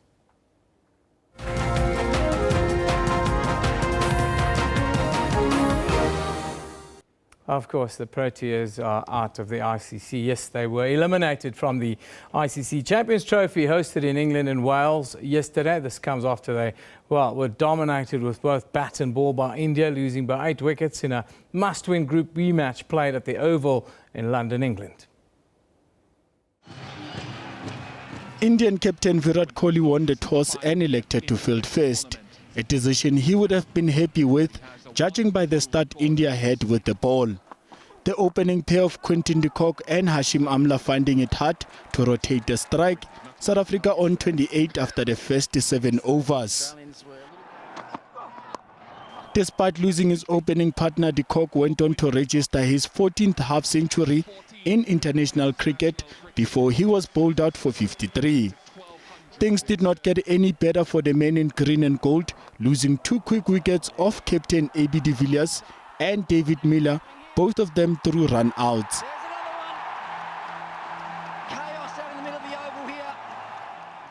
The Proteas found themselves in all sorts of trouble in the 34th over. Hardik Pandya with India's 5th wicket to remove the danger man, Faf du Plessis. Indian bowlers continue to make inroads with the ball. Chris Morris gone for 4 to leave South Africa in a spot of bother on 167 for 5. In contrast to South Africa, India got their innings off to a solid start, the opening pair of Shikhar Dhawan and Rohit Sharma contributing 23 runs in the first 5 overs. Having all to do, South Africa made an early breakthrough with the ball, the in-form Mone Mokel responsible for the wicket of Sharma. That did very little to halt India's momentum, Virat Kohli and Dhawan both scoring half-centuries to edge India closer to the semis. In the end, India had little trouble chasing down a total of 199 runs, doing so with the 12 overs to spare. Joseph Mohali, SABC News. Yeah, it was also a good week for South African rugby. The Springboks got off to a winning start after beating France in the first test of their 3-match series at Loftus Versfeld in Pretoria. They scored 4 tries, romping to a 37-14 win. The Boks entered the Loftus ground not only with a mission to avoid a 5th straight defeat, but to open the campaign on a high. Alistair Coetzee's side would have been encouraged by the Boks' record against France at the Pretoria stronghold. It was a game that they should win. Many factors favoured the home side, but the history from 2016 would have been a lesson that the Springboks could lose. The home side had an enterprising start. Elton Janchi's penalties were accurate, and the 6-0 lead was the impetus they would need. It was a debut that Andries Coetzee would have wished for. He represented his role well as one of the backbone when he became the extra man in attack as he contributed to the Boks' first converted try. Offloads and fine marks. Here's a chance for the Springboks. It is Chelsea Krill who goes over to score the first try of this evening for the Springboks. The French replied with a converted try as well, but the men in green and gold will take a 16-7 lead as Janchis continued with his kicking rhythm. While there was little error to note from the Boks' first half, the second proved to have a lot of improvements. The attack created more try-scoring opportunities, while the set piece was better. However, they let the foot off the pedal, allowing France to score their second try of the day. They now needed a breather. A penalty try was awarded to the Boks after debutant Cotnell Skosan was impeded on his way to scoring a try. He's clearly got him before he's got the ball. So the try would have been scored, so I have to go to penalty try, and unfortunately a yellow card as well. Yellow card too? Okay, yeah. Breeze Doolan was penalised for the incident and sent to the sin bin. The Boks responded with a try as another debutant, Ross Cronje, scored following a well-executed line-out. It was suddenly a 16-point gap. Under the sticks, on debut. There was no better way to wrap up the evening with a team try. From the turnover, Coetzee made the break before offloading to Jan Serfontein to score a converted try. A man on the right shoulder, and Jan Serfontein will go over. SABC News. Serfontein. Bafana Bafana arrived to a hero's welcome after the side's historic win over Nigeria in their first African Cup of Nations qualifier. Yes, the team landed at the ORT just after 5 o'clock this morning and now have to travel to the northwest. South Africa beat Nigeria for the first time in a competitive match when they, well, saw past them by 2-0 on Saturday. Bafana Bafana took on Nigeria in front of a capacity crowd in Uyo. The Nigerians were looking to impose themselves on the South Africans from the word go. They kept on probing in search of an opening goal, but in vain. Kikendoli, however, was proving to be a handful for the Super Eagles. And just before half-time, Thembazwane was unfortunate not to open Bafana's account after Daniel Akpe's mistake in Nigerian's goal. Stuart Baxter's troops took the game to the Nigerians early in the second half, and it came as no surprise to see Tukelo Rantier finding the back of the net.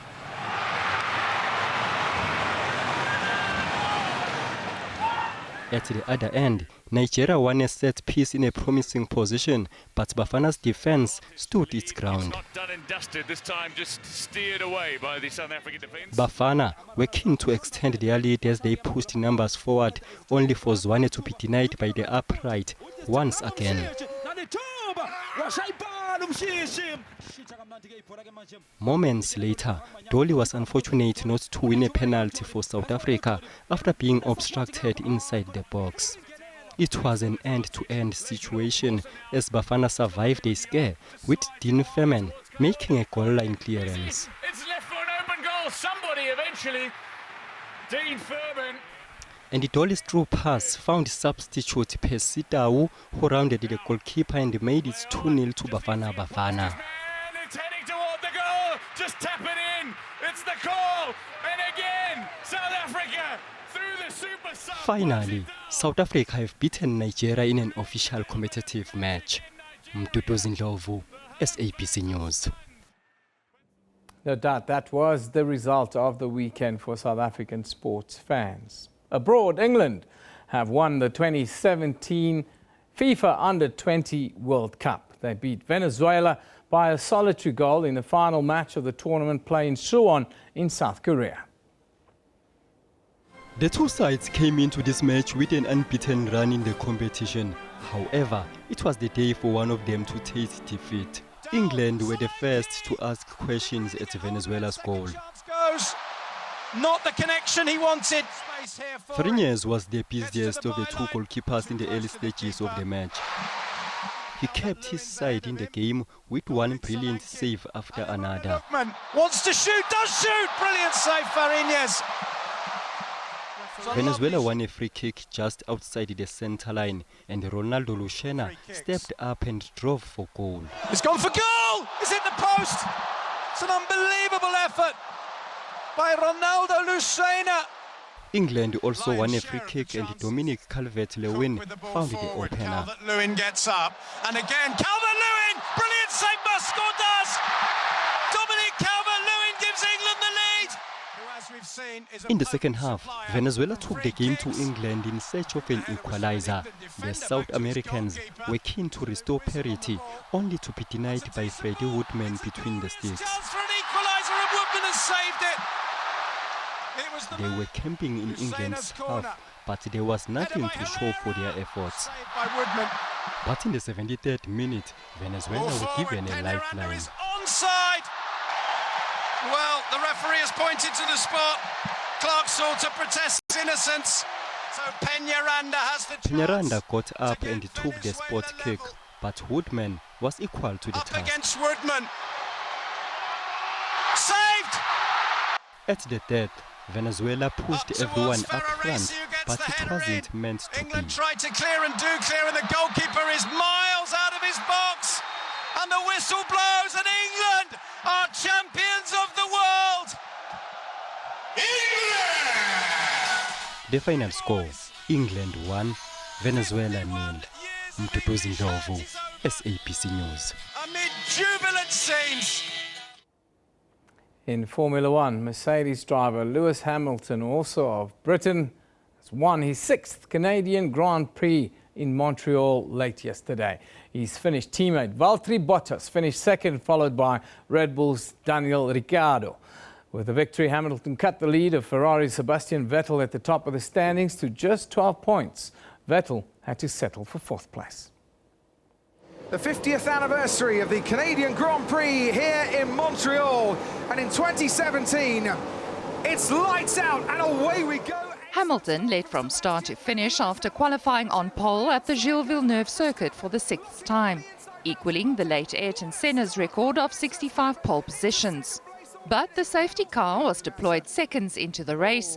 Toro Rosso's Carlos Sainz crashed into Williams' Felipe Massa and also forced Haas's Romain Grosjean into the pits. Vettel, meanwhile, recovered well after dropping to the back when he needed to change his front wing, damaged by Red Bull's Max Verstappen, also at the start of the race. But the day ultimately belonged to Hamilton. He won his 3rd successive title in Montreal and his 56th career Grand Prix. Well deserved. It's a great points for the team. Great points for the team. Well done to Valtteri as well. With 13 races to go, Hamilton is breathing down four-time world champion Vettel's neck on the standings. I had my first pole here, I had my first win here 10 years ago, so to repeat it this weekend is incredibly special. And I know I really have to thank my team who made this possible. All the guys back at the factory have worked so hard to really fix what we had in the last race, to bring it here and really give it to the Ferraris. The action now moves to Baku, where the Azerbaijan Grand Prix will take place in 2 weeks' time. Liesl Zankel, SABC News. In tennis, world number 4, Rafael Nadal of Spain is the 2017 French Open champion. Nadal lived up to his nickname of the King of Clay, comfortably beating world number 3, Stanislas Wawrinka, 6-2, 6-3 and 6-1 in the men's singles finals at Roland Garros. The win gave Nadal a record 10th French Open title and underlined his billing as the greatest clay court player of all time. The opening set went with serve in the early games, with Nadal saving a break point in the third to take a 2-1 lead. The Spaniard had 4 break points in the fourth game, with Wawrinka winning his service game to level the set at 2-all. He finally broke the Swiss in the sixth game when he netted a backhand to raise to a 4-2 lead. Nadal won his service game with a volley to inch closer to wrapping up the set. The 9-time champion won the first set 6-2 when Wawrinka's return went long. Wawrinka looked like he's suffering the after effects of Friday's grueling semi-final match against Andy Murray, and Nadal broke him for the third time in the match in the second game of the second set to take a 2-love lead. There was just no stopping the Spaniard as he won the seventh game with an ace to lead 5-2. Leading 5-3 with a set point, Nadal went 2 sets up when Wawrinka's return went long. For the 9-time champion. A break of serve in the first game of the third set put Nadal in the driving seat. The 31-year-old Spaniard broke Wawrinka again in the fifth game to take a 4-1 lead. Leading 5-1 with a match point, Nadal sealed the win when Wawrinka mistimed a backhand slice. The nerves, the adrenaline that I feel when I play in this court is impossible to compare to another feeling. So just for me, it's the most important event in my career, without a doubt. So win again here is something that I cannot describe. The defeat for Wawrinka was his first in a Grand Slam final, having won all 3 he has contested. Pesinka, SABC News. 8-time Olympic gold medalist Usain Bolt won his final race on home soil comfortably over the weekend. The 30-year-old will bring down the curtain on his illustrious career when he retires in August after the World Championships in London and began his goodbye in front of 30,000 adoring fans in Kingston, Jamaica. Fans arrived early in Kingston for their final chance to see a local and international legend compete. For almost a decade, Usain Bolt has dominated track and field competition and put Jamaica firmly in the international spotlight. It's a blessing to not just Jamaica, but to the world and to track and field. This is special because this is maybe the career that we have seen from the beginning start. He has done extremely well. And this is his final race in Jamaica. I think everybody would want to see this. Salute to a Legend was the name of Bolt's particular race at a one-day Grand Prix that had attracted some of the world's best athletes. The Sprint King's arrival into the stadium fittingly grand in front of a sold-out crowd. This is the moment that I'm sure many did dread. A final trademark pose before it was time for the 100 metres itself. Sent up, Bolt didn't get a great start. Getting up well is Mincy Ashby. Bolt comes to the front. Usain Bolt in command of the race. The shining light of world athletics closes his Jamaican chapter. His time of 10.03 seconds was well off his world record of 9.58 seconds set in 2009.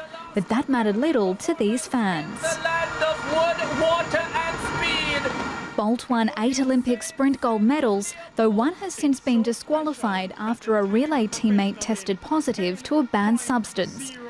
One last major fanfare remains, with the 30-year-old's final race set for August World Athletics Championships in London. Elise Holman, Al Jazeera.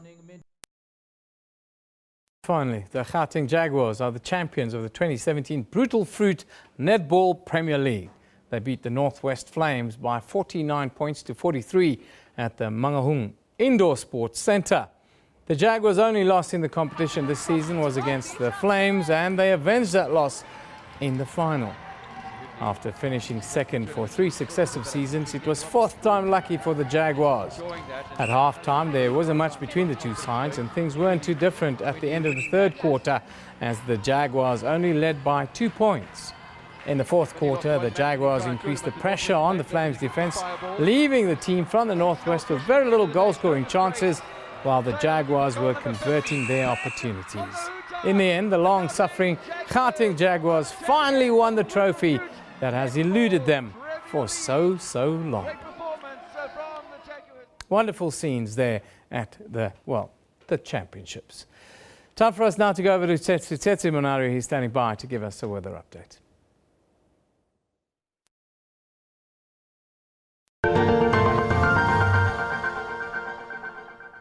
Hello there, welcome from the weather desk. Some clear conditions are expected for most parts of the SADC region, starting all the way from the DRC, coming down towards Botswana. But the minute you move all the way towards the south coast, do expect partly cloudy skies and possibilities of rain for the Western Cape province. And also temperatures are expected to drop there. Cooler conditions for the Western Cape and some parts of the Eastern Cape, including the Northern Cape province, where temperatures will drop to about 13 degrees. But for now, this is what the rainfall situation looks like. A bit of drizzle expected along that Mozambique and Tanzanian coast, and also for the southwestern parts between today and tomorrow. So hopefully that will alleviate all the dry conditions and the fires that have taken place in the Knysna and much of the Western Cape and Eastern Cape regions. For Madagascar, do expect rain along the east, but also some of it moving now closer towards Mahajanga over that northern coast. And also do expect some partly cloudy skies with possibilities of rain for Mozambique. Here are your temperatures: 18 towards Dar, a cool day for Sutherland and Cape Town. In fact, that is going to be a cold day. Some partly cloudy skies for Port Elizabeth with a maximum of 26 degrees. Durban is also at 26, but do expect a sunny day. And more sunny skies right across Mbombela, Pretoria, as well as over Polokwane in the northern parts of South Africa. Botswana is going to be quite lovely and sunny. Most of the temperatures there are going to be quite warm, with Maun reaching a maximum of 27 degrees. But towards Mozambique, it's going to get even hotter. Beira 31, Nampula 30 degrees. And again, cooler conditions expected for Windhoek in Namibia at a maximum of 24. Along Madagascar and the surrounding islands, do expect an average of about 27 degrees. Antananarivo is quite cool at 19. Partly cloudy skies are expected along the capital of Madagascar. As I mentioned, along the east coast, starting with Dar es Salaam, going up towards Mombasa, do expect a bit of a warm day with some slight humidity there and also drizzle expected. Lilongwe is at 26 degrees with clear conditions expected right through Lusaka, Luanda, and all the way towards Banjul. Libreville at 26 with some clouds. And again, you'll see a bit of rainfall stretching from the east all the way towards the western side along equatorial regions of Africa. And then a bit of rainfall from Tunisia, Algeria, stretching all the way down towards Mali. Your temperatures are still quite hot along the southeast and over the northeastern parts of Africa. Riyadh 45 degrees in the Middle East, Mecca 41, Khartoum 46, and 42 towards Agadez. Cairo reaches a maximum of 36 degrees, the capital of Egypt. Really hot. Bamako is at 37, and then widespread showers along the west coast. Here there's a very strong chance of rainfall, just around 80% chance towards Abidjan, and for all those are going to be along Lagos. But the further north you move, it gets drier, it gets hotter.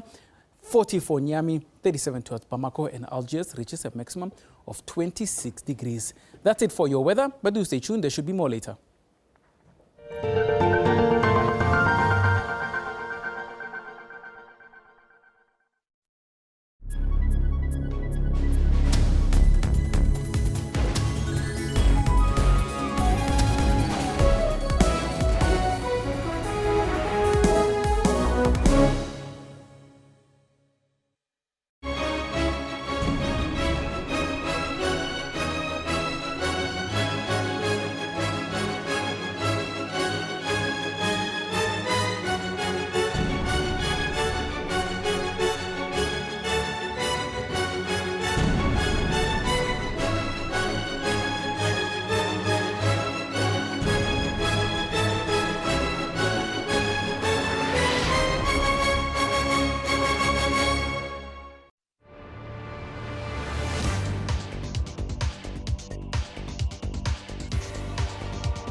The Kalahari Transportier Park is a large wildlife preserve and conservation area in southern Africa.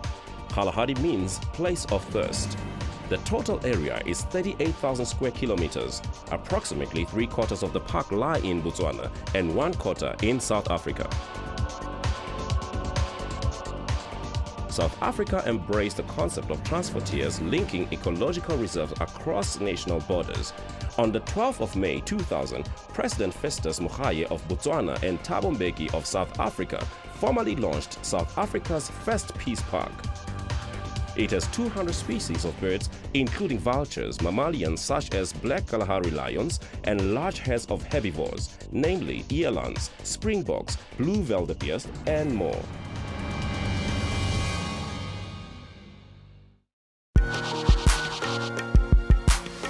If we can join our hands together against the ills of our society, we can build a better nation.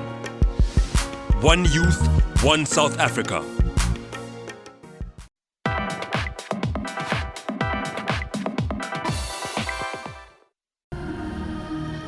4th Avenue comes alive on Wednesday evenings as the Shipping Container Mall hosts a night market. So it's really about the best.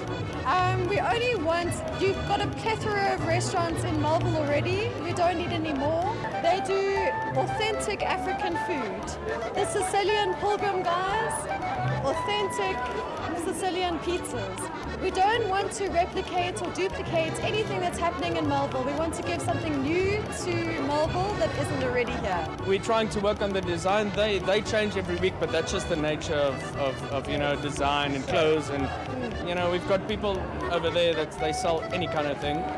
They're a bit more sporadic than, let's say, the food stalls. But the food stalls, we've got everything here from Mexican to Serbian food to Indian food to Thai food to sushi to African food, pizzas, dim sum. The list goes on. And they are always here, every single week. 27 Boxes is an art hub mall that is situated in the heart of Melville and gives the community a place to hang out and grab a bite to push start the fun part of the week. So we're doing Mexican, right?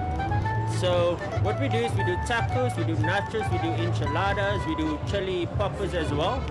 And we do 3 types of tacos. We do a beef fillet, we do a chicarita, and we do a chili con carne, which is your Mexican mince and beans, and that's our spicy one.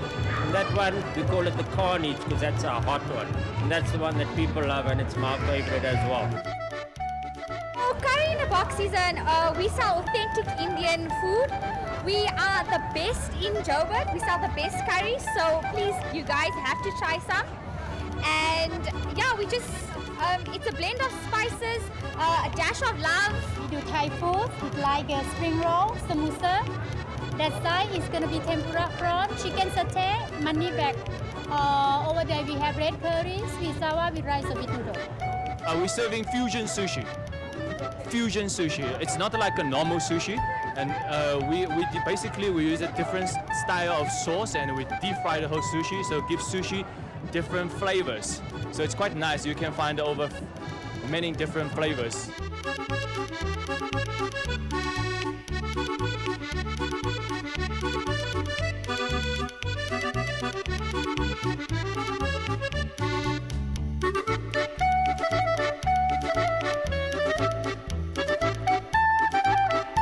Our top seller is the dish called 4x4, which is 4 pieces of rainbow reloaded. It's a rainbow roll, salmon inside and salmon on top with our special sweet sauce and sesame oil 7 spicy spring onion. The other 4 pieces is salmon California around the bottom with 4 fried prawns on top with spicy mayo and sweet sauce. Very tasty, and everyone love it. In this very short time that we've been operating, we've got a great response. People ask this question: where are you? Do you do catering? Where do you have a restaurant? So we're very busy now working on a pop-up restaurant that we hope to open at the end of March. That we would love to invite you to. You guys must come and try some delicious African food. Pilgrim's Pizza is Joburg's original and only authentic Neapolitan pop-up pizzeria. Which means we're selling Neapolitan pizza, hailing from the region of Naples, Italy. It's a little bit different to your normal pizza, which is a Roman pizza. Roman pizza is flat and doesn't have the crust that Neapolitan pizza has. Pizza I gave you, you could see that it has that nice, beautiful crust on it. I see you making those eyes of love with those black dots on it. Those black dots are called the leopard effect. That happens from a slow fermentation. I can't tell you how long, it's a secret, but the dough stays quite a while in the fridge. So when it comes out and hits a high heat of 450 degrees plus, it causes those dots because all the gases are released from the dough from the yeast in the fermentation process.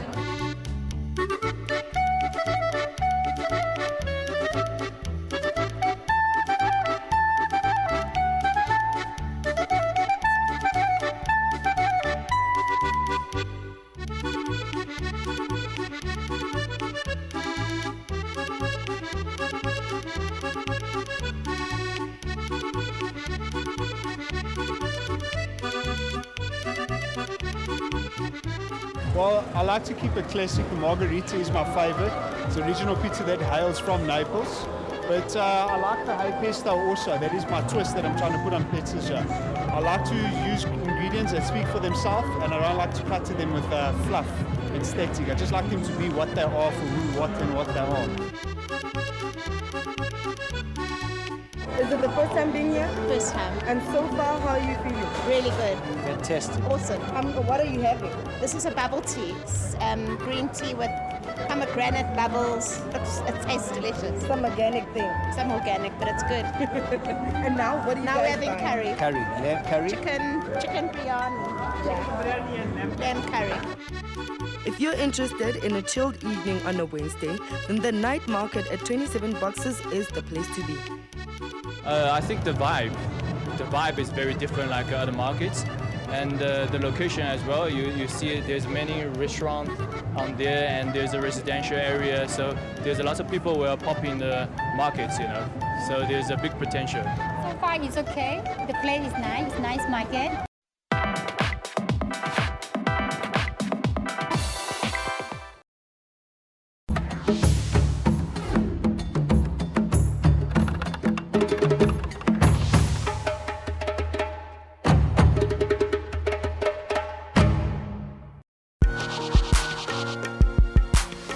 If we can join our hands together against the ills of our society, we can build a better nation. One youth, one South Africa.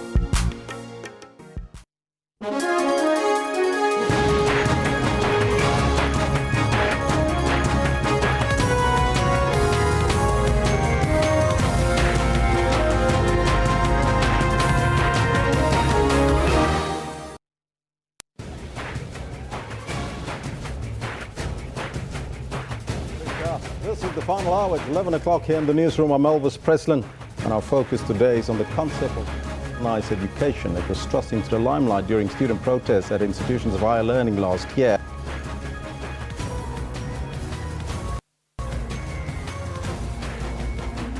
Of Africans. And that's why we're posing this question to you on your screen right now. We're asking you that question: can education in South Africa be decolonized? Let us know what's on your mind on the Twitter handle as well as on the Facebook page. So there's a couple of tweets that you are sending us in. So let's take a look at those tweets coming through, what you are telling us, what decolonization. This one here from Barry Martin says, education, I'm not worried about decolonization. The only thing I'm worried about is my grandchildren's future. This one coming in from Golani says, decolonization is both education and religion is necessary for South Africa, and start teaching the principles that will inculcate Ubuntu, says Golani. This one from Michael says, education, yes, and it has to be because the current system was not founded on the principles of all included. Those are some of your comments coming through on the question that we posed to you this morning. Keep them coming. We'll read them as we continue. But we're also focusing on complaints by female black pupils last year that they were being discriminated against for wearing their natural hair at some schools. And Muslim pupils last week at Northcliffe High School in Johannesburg who wanted to wear headscarves during Ramadan were issued with concession cards, almost like a dompas. That's what we're asking you. On our poll today, Are we teaching our children to be racist and intolerant at home? Let's take a look at the poll. We put up the poll there. You can see the numbers and where it stands right now. Let's take a look at that poll. Just put up the poll for us there. Is the poll ready? Yes? Let's take a look at the poll. Well, the poll doesn't seem to be ready as yet. We'll bring you that poll shortly to tell you what the numbers suggest and where we stand.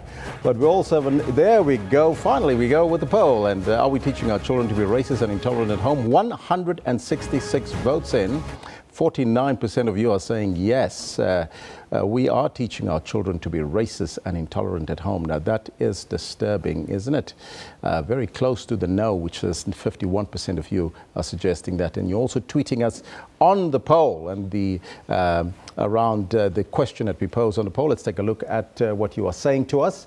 No tweets? Yes? No tweets? No. Well, it seems like the tweets are not in for the poll. It seems like it's coming a little bit slow this morning.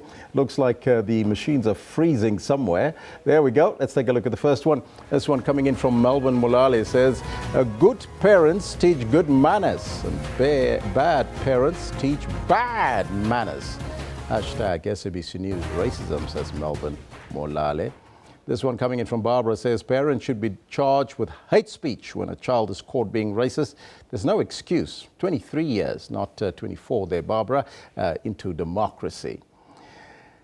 Next one up from Derek Howell says, I don't think it's what kids are being taught at home. I think it's what is shared via social media between themselves. Now, you heard a little bit earlier, Derek, that social media is also a cause of that, but it's not just social media. It's all inclusive of what we teach our kids at home and what they hear and what they see and what they talk about. So these are some of your comments. But there's also the sports comment and the sports question that we posed to you.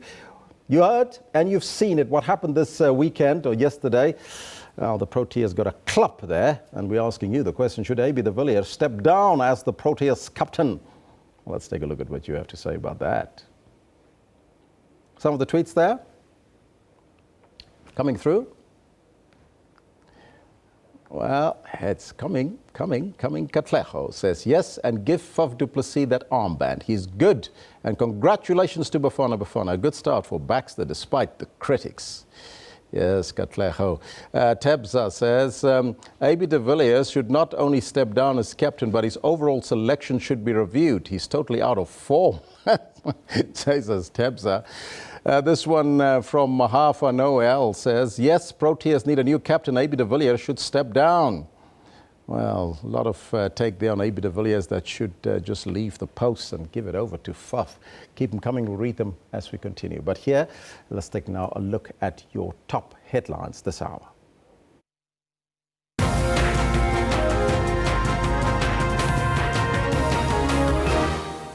Devastating blazes that left a path of destruction in Nice now brought under control. The Department of Education in Gauteng urges parents who have not yet applied for their children will be going to grades 1 and 8 next year on the online learner admission system, which will close tonight at midnight. You have to do it now. It's going to be late tomorrow. And murder accused Mark Warona Zinde stands trial on the murder of his mother and former SABC board member Hope Zinde. Those are all your news headlines. Let's now take a look at the headlines in sports. And we start off with Bafana that arrives home after the historic win over Nigeria in their first Africa Cup of Nations qualifier.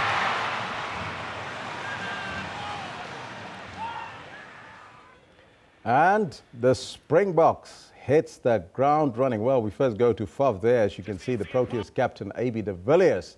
Of course, he was making a sound of that. Describes the team's early departure from the 2017 ICC Championship trophy as disappointing. And as you heard earlier, the Springbok hit the ground running in preparation of their second test against France. And Sanchez doesn't miss. And what a match that was over the weekend, wasn't it? Well, there you have it. Those are all your headlines. Let's start off with our top story this hour. The fires on the Garden Route are under control at last. The devastating blazes left a path of destruction in Knysna, Plettenberg Bay and the surrounding areas. The death toll due to the fires has climbed to 7 following the death of a woman in hospital. She is the mother of a 4-year-old girl who died in the fire last week. More than 300 firefighters are still on the ground making sure that flare-ups are contained. Aerial support is assisting to water bomb inaccessible areas. Humanitarian relief is being supplied to thousands of displaced residents. More favorable weather conditions assisted the firefighters' efforts yesterday.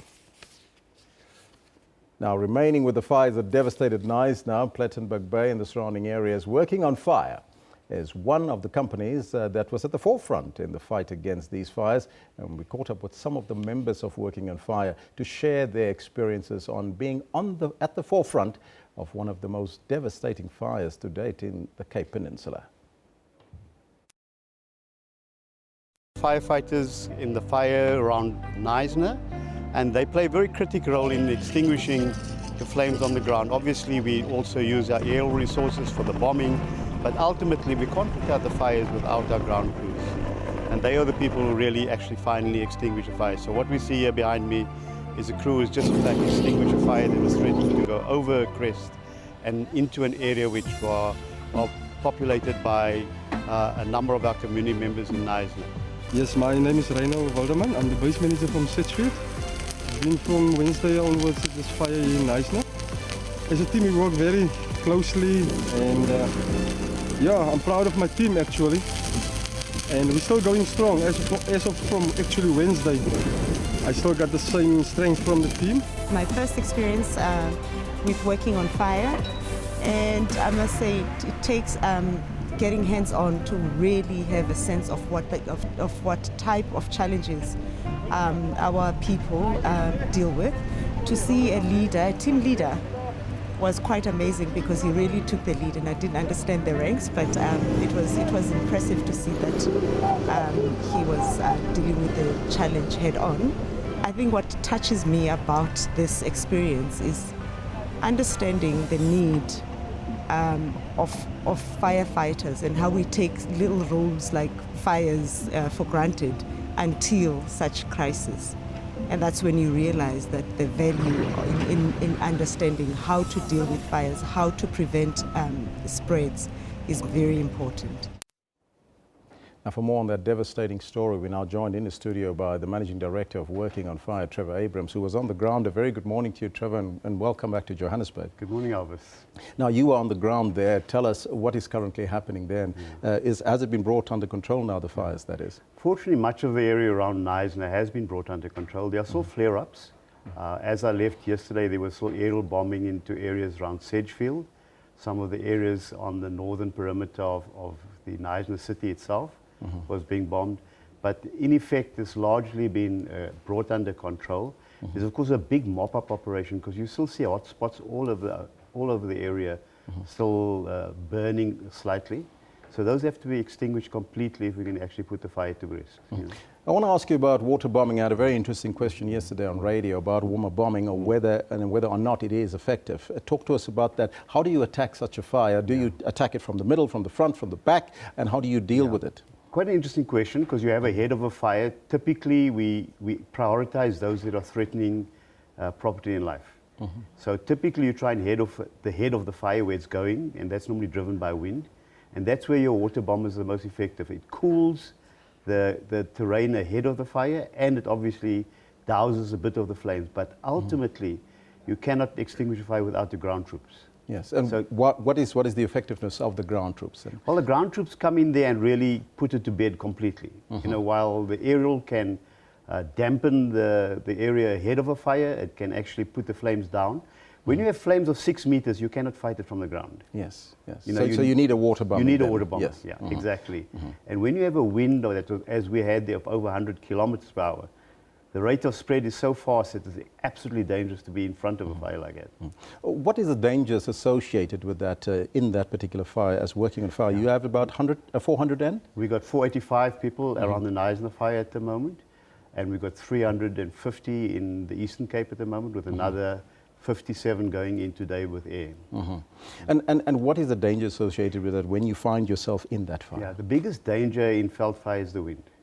And the wind changes. I was amazed when we landed in George, we had to keep onto our hats as we got off the plane. It was blowing that hard, right? But the wind changes so rapidly. It changes in direction, so when you sort of set up to fight the fire from a flank, in other words, the side, going towards it, it can actually turn and come towards you. So that is the big risk. The wind changes, and Knysna is very hilly. It's got lots of valleys and canyons and stuff like that. So wind channels also down it, you know. So that is really the danger that we've had. There's also water shortages in the area that make it the task more difficult? Not so much. I mean, you'll see the pictures of our bombers. They actually, the helicopter bombers pick it up from the lagoon. The aerial bombers, the fixed wing, they go back to the airport and pick it up. The tankers that have been supplying our firefighter tankers actually pick it up from the lagoon. So fortunately, we're close to the sea. Did you receive any assistance as working on fire from sources outside of your normal parameters? No, we had tremendous support. I think this is the first time we've seen the airline industry come. Kalula led the charge. We have FlySA, SAFE doing in it as well. Mango came on board. So we're moving resources from other parts of the country thanks to the efforts of the airlines.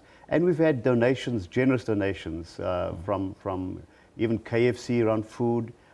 We had Yusuf Abramji and his organization donating cash to support our firefighting efforts.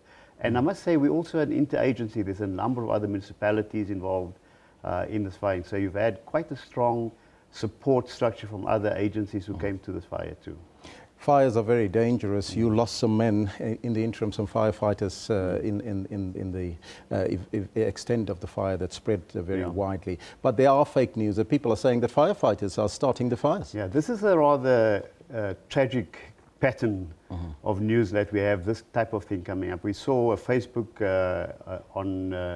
a Facebook page called South Africa Uncut, where they had a picture of firefighters who were actually in Canada in 2015.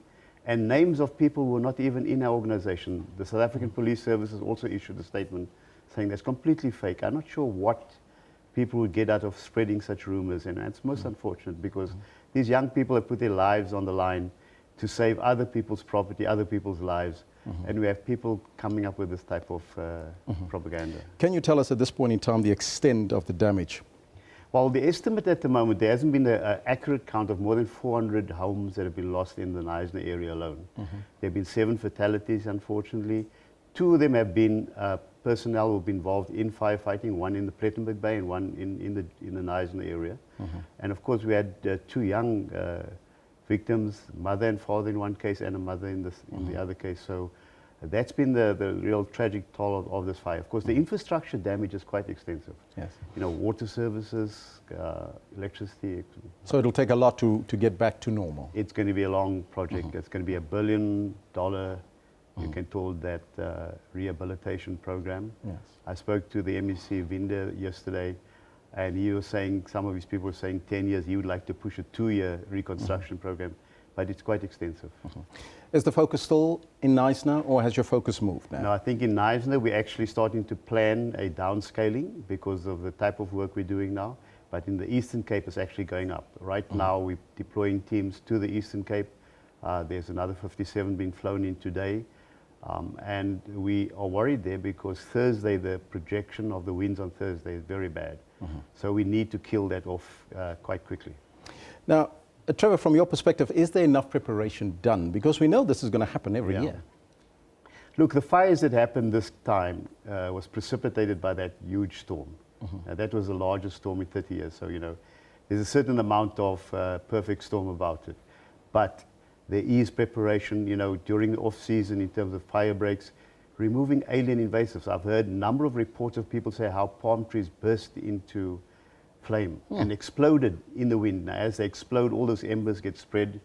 So, you know, I think it's a time for us to look at our alien invasive growth, particularly around our homes and stuff like that, because those are the matchsticks that's going to spread the fire. What are your advice quickly for people that's affected by the fires and the rain, of course, that's currently also battering the Cape? What we are advising, when we had meetings with the mayor, that we need to look at building some of our local capacity to be there on an ongoing basis. But I think people also need to be made aware of the dangers of some of the kind of growth. I think the alien invasives is a big propagator in terms of how fires spread. You can't always stop the fires like this when it starts with lightning. But, you know, we need to be better prepared in terms of responding to it and watching the weather.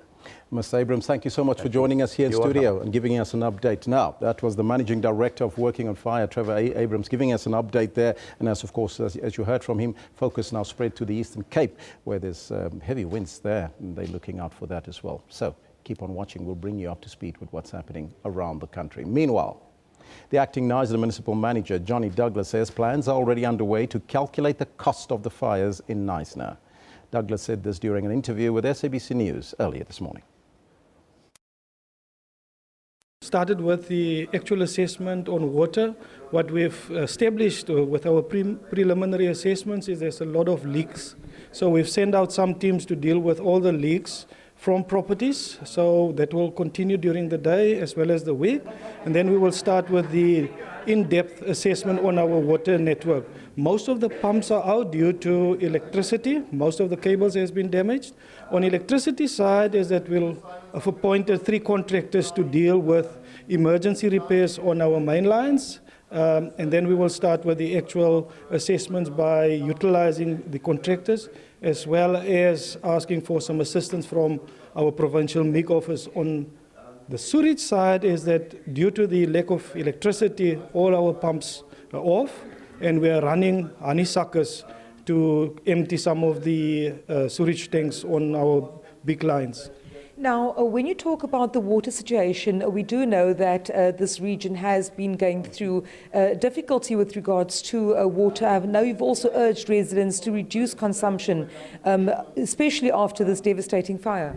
That's correct. As you can recall, we did declare Knysna as a disaster area, a local disaster during April due to the lack of sufficient water. So we're definitely urging communities to reduce water usage.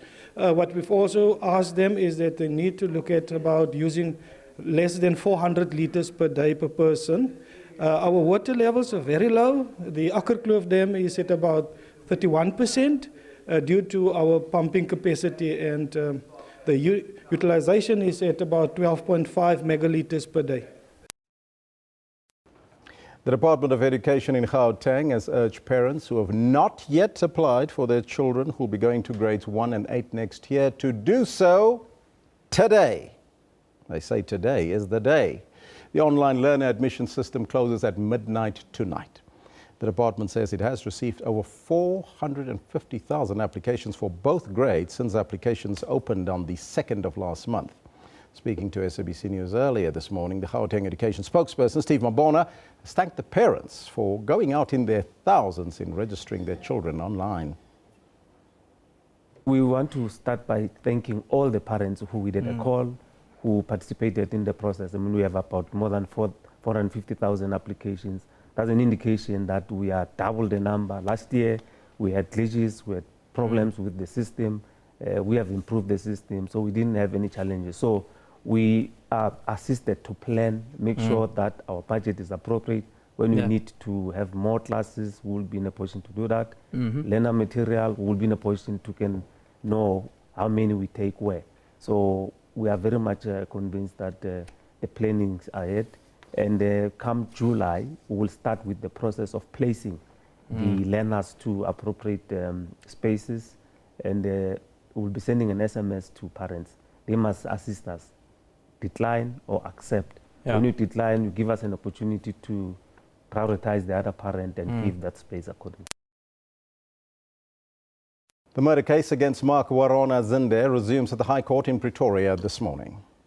23-year-old Zinde was arrested a year ago after the body of his 50-year-old mother. The former SABC board member and news anchor Hope Zinde was found in the boot of a car at a home in the Peakenwood estate at Hartbeespoort Dam. After undergoing psychiatric evaluation following his arrest, it was declared that Zinde did not suffer from any mental disorder when he allegedly killed his mother, and that he was fit to stand trial. He was released on bail of 10,000 rand. Now, decades of distorted development in Lesedi local municipality has manifested in highly skewed distribution of income and wealth in the area. According to the census 2011, the unemployment rate among the economically active sector of the community is approximately 25.9%. Lesedi local municipality can be described as a primary or primarily rural area, and the major urban concentration located in Heidelberg and Rotunda, southeast of the Gauteng province. Now, on Wednesday, the 14th of June, the Lesedi Municipality Mayor Lerato Maloka will be delivering the State of the Municipality address. Now, for more on that, we are joined in studio by the Mayor, Mayor Maloka herself here in studio. Very good morning to you, Mayor, and welcome. Good morning to you, and let me also greet the viewers at home and the people of Lesedi. Now, I quoted figures of 2011 with youth unemployment 25.9%, which is already out of control. Where does it stand now? Is it still that high, or is it getting worse? As you look in terms of our population, a majority is of young people. And as I'm saying that there's really a massive work that we need to do in assisting young people in terms of skills and creation of jobs. And we do that through the investment that comes to into the area. So what are some of your plans that you have in mind in order to address this issue of youth unemployment in the municipality? Working together with the national department and our provincial department, there's a strategic, as I was saying, Lesedi is strategically situated along the N3 and N17. And through those partnerships that we have with other spheres of government, private sectors, that's where we unleash these issues that how best are we going to assist young people in the area. Now, although it's a setback in terms of unemployment, but if you have so many youth in the area, it is a resource that you can utilize. It's true. As our focus, as I'm saying that, we'll be laying plans exactly what programs do we have for young people. But through all these partnerships, our primary priority is to look at these young people, as these young people are the future, and we need to invest on them. Now, on Wednesday is the big day for you, the State of the Municipality address. What can people and the residents of Lesedi expect from you? As a state of the city, I'll be laying out our budget, a new budget for the year that will be starting in the 1st of July 2017-2018. And we've been around to our communities with them prioritizing our priority to say what really is it best that we can do for these communities, and also outlining the new project, as I indicated, through those partnerships that we have with private sector and with government. What are some of the challenges that you've identified as the municipality that needs to be addressed and arrested? The other issue that I also want to highlight is on how are we dealing with your indigents, people who cannot afford to pay the services of the municipality. As we alluded earlier, the level of employment rate in Heidelberg, the household income in Rotunda, it's the one that indicates that really our people cannot afford. It's the challenge that as local government we face with, but we cannot fold our arms and say that as small as we are expected to give services to those communities. When one do a SWOT analysis, there's always opportunities available, even if it comes with the challenges. So those opportunities that you've identified, what are they, and that you can work on as a municipality to make the municipality grow, number one, and number two, to make sure that the unemployment rate falls? First, we leverage on our land. We do have land in Heidelberg, as I indicated, along the national road, the N3 and N17. We are calling for investors to partner with us so that we can create those jobs and develop skills that are required for the market. And we also invite that we only have one TVET college in Heidelberg, where these skills that we require, the college must provide with. What are some of the investment opportunities available in Heidelberg and surrounding areas? Yeah, through the Transnet pipeline, it's situated in Heidelberg. That is from Heidelberg to Durban. That on its own, it has attracted a VOPEC. It's an international company.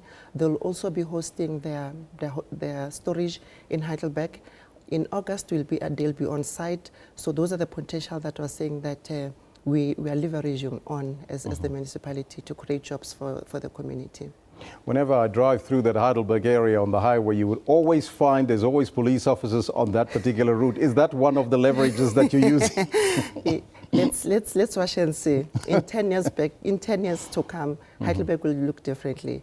That entry corridor, it will be full of investment in the area. Already we have started, they will be putting the warehouse packaging in the area. As I'm saying, we're still calling for more people to come and invest. Heidelberg is a very peaceful town with rich history, and Ratanda being its biggest township in Lesedi. Is agriculture perhaps another opportunity? It is a potential on agriculture. We're the food bank of Gauteng. Ma'am, I thank you so much for your time and joining us here in studio. Thank you so much. That was the Mayor, Lerato Maloka, the Executive Mayor of Lesedi Municipality, chatting to us about what's happening on Wednesday. You got to watch out for that speech when it comes through, hey? State of the municipality. We'll take a short break. We'll be right back after that.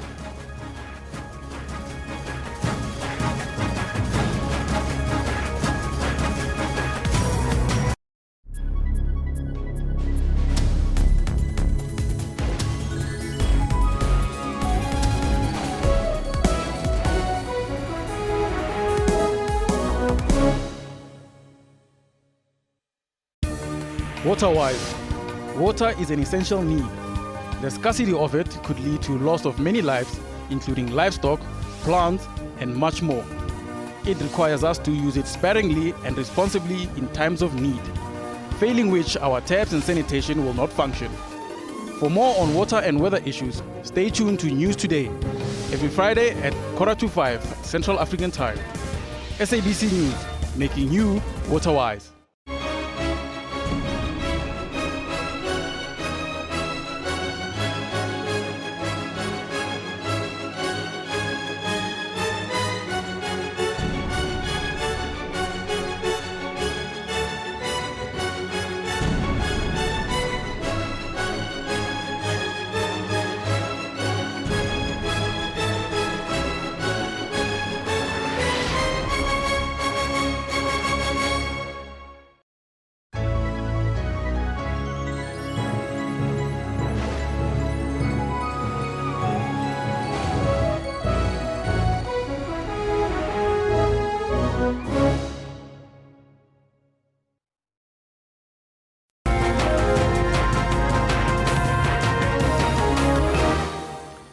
With food prices soaring, even the basics such as bread and milk are simply becoming unaffordable, especially to those who are already living in poverty. But there's one campaign that are changing the lives of many. It's called the #MilkForChange campaign that was launched last year, and it raised, listen to this, 60,000 litres of long-life milk, which helped nourish 80,000 children. Now, the aim is to beat this target of last year for this year as the initiative enters its second year of addressing undernourishment, and they are passionate about making changes to the communities who need those assistance. Now, to tell us more about this and the good work, joining us in studio is the marketing manager at Tetra Pak South Africa, Liesl Gruber. A very good morning to you and welcome. Thank you for having us. Now, it sounds absolutely fantastic that you're collecting so much milk to give to the underprivileged and kids around South Africa.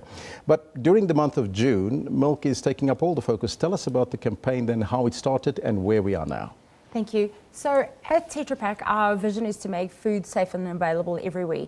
And essentially, long life milk helps us do that. So we know that there are many communities and families around South Africa that don't necessarily have access to a nutrient-rich diet.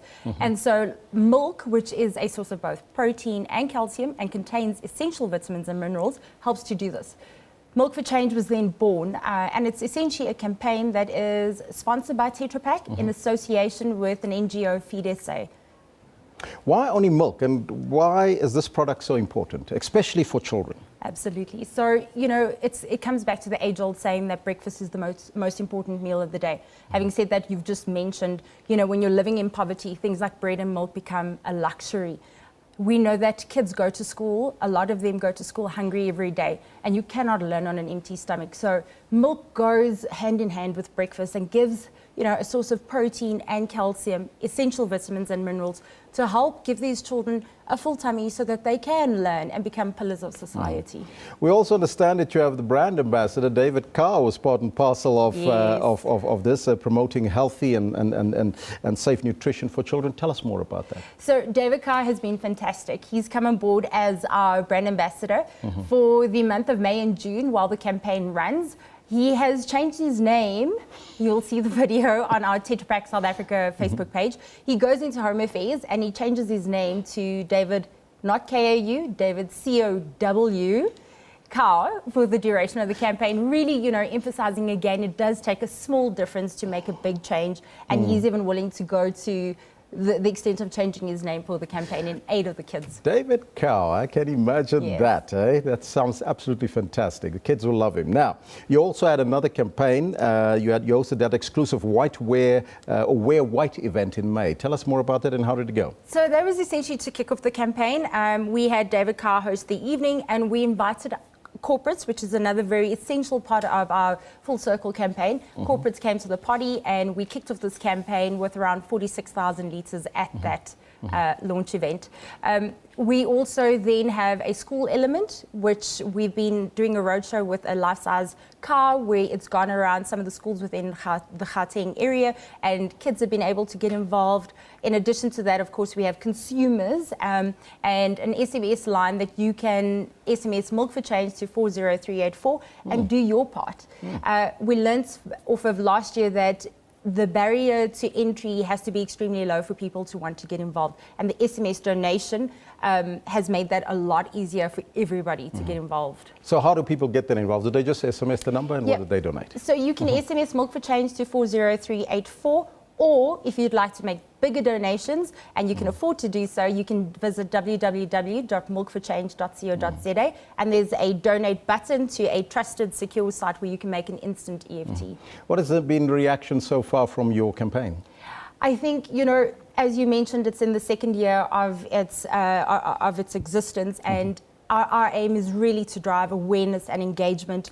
But it really does come back to, the crux of everything we do as South Africans. It really is about giving back to our people and giving back to our communities.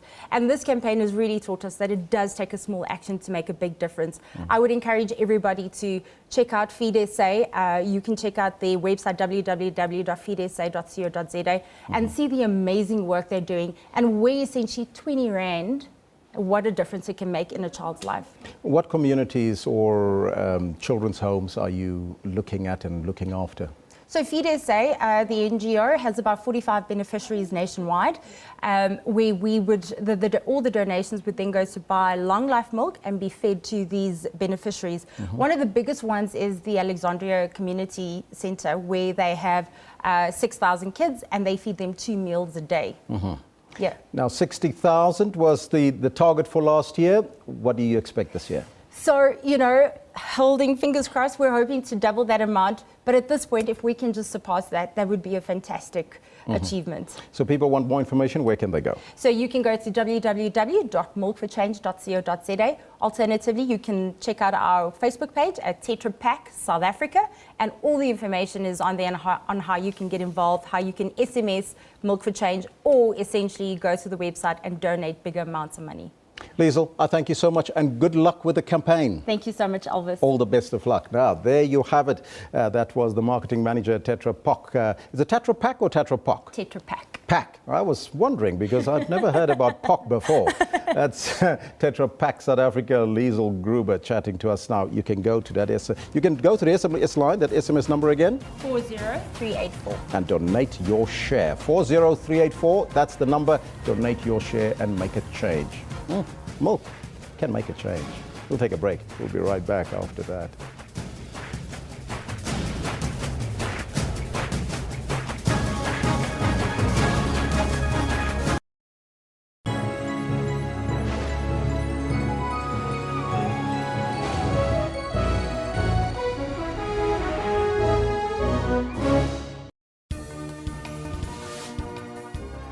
Well, a very good morning and welcome to AM News live at 10:00 hours across all Central Africa regions. A fitting send-off for a revolutionary giant, a life dedicated in service of the people. The result means that the Swallows are out of the ABC Municipal League and drop to the amateur fourth tier of South African football, the SAB League. Tune in on AM News every Saturday and Sunday from 10 hours.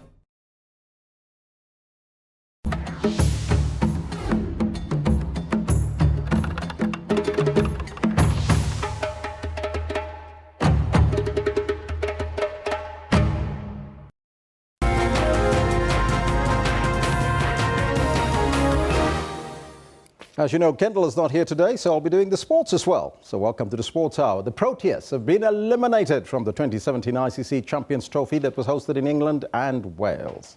Now, this comes after they were dominated with bat and ball by India, losing by 8 wickets in a must-win Group B match that was played at the Oval in London, England. Indian captain Virat Kohli won the toss and elected to field first, a decision he would have been happy with, judging by the start India had with the ball. The opening pair of Quinton de Kock and Hashim Amla finding it hard to rotate the strike, South Africa on 28 after the first 7 overs.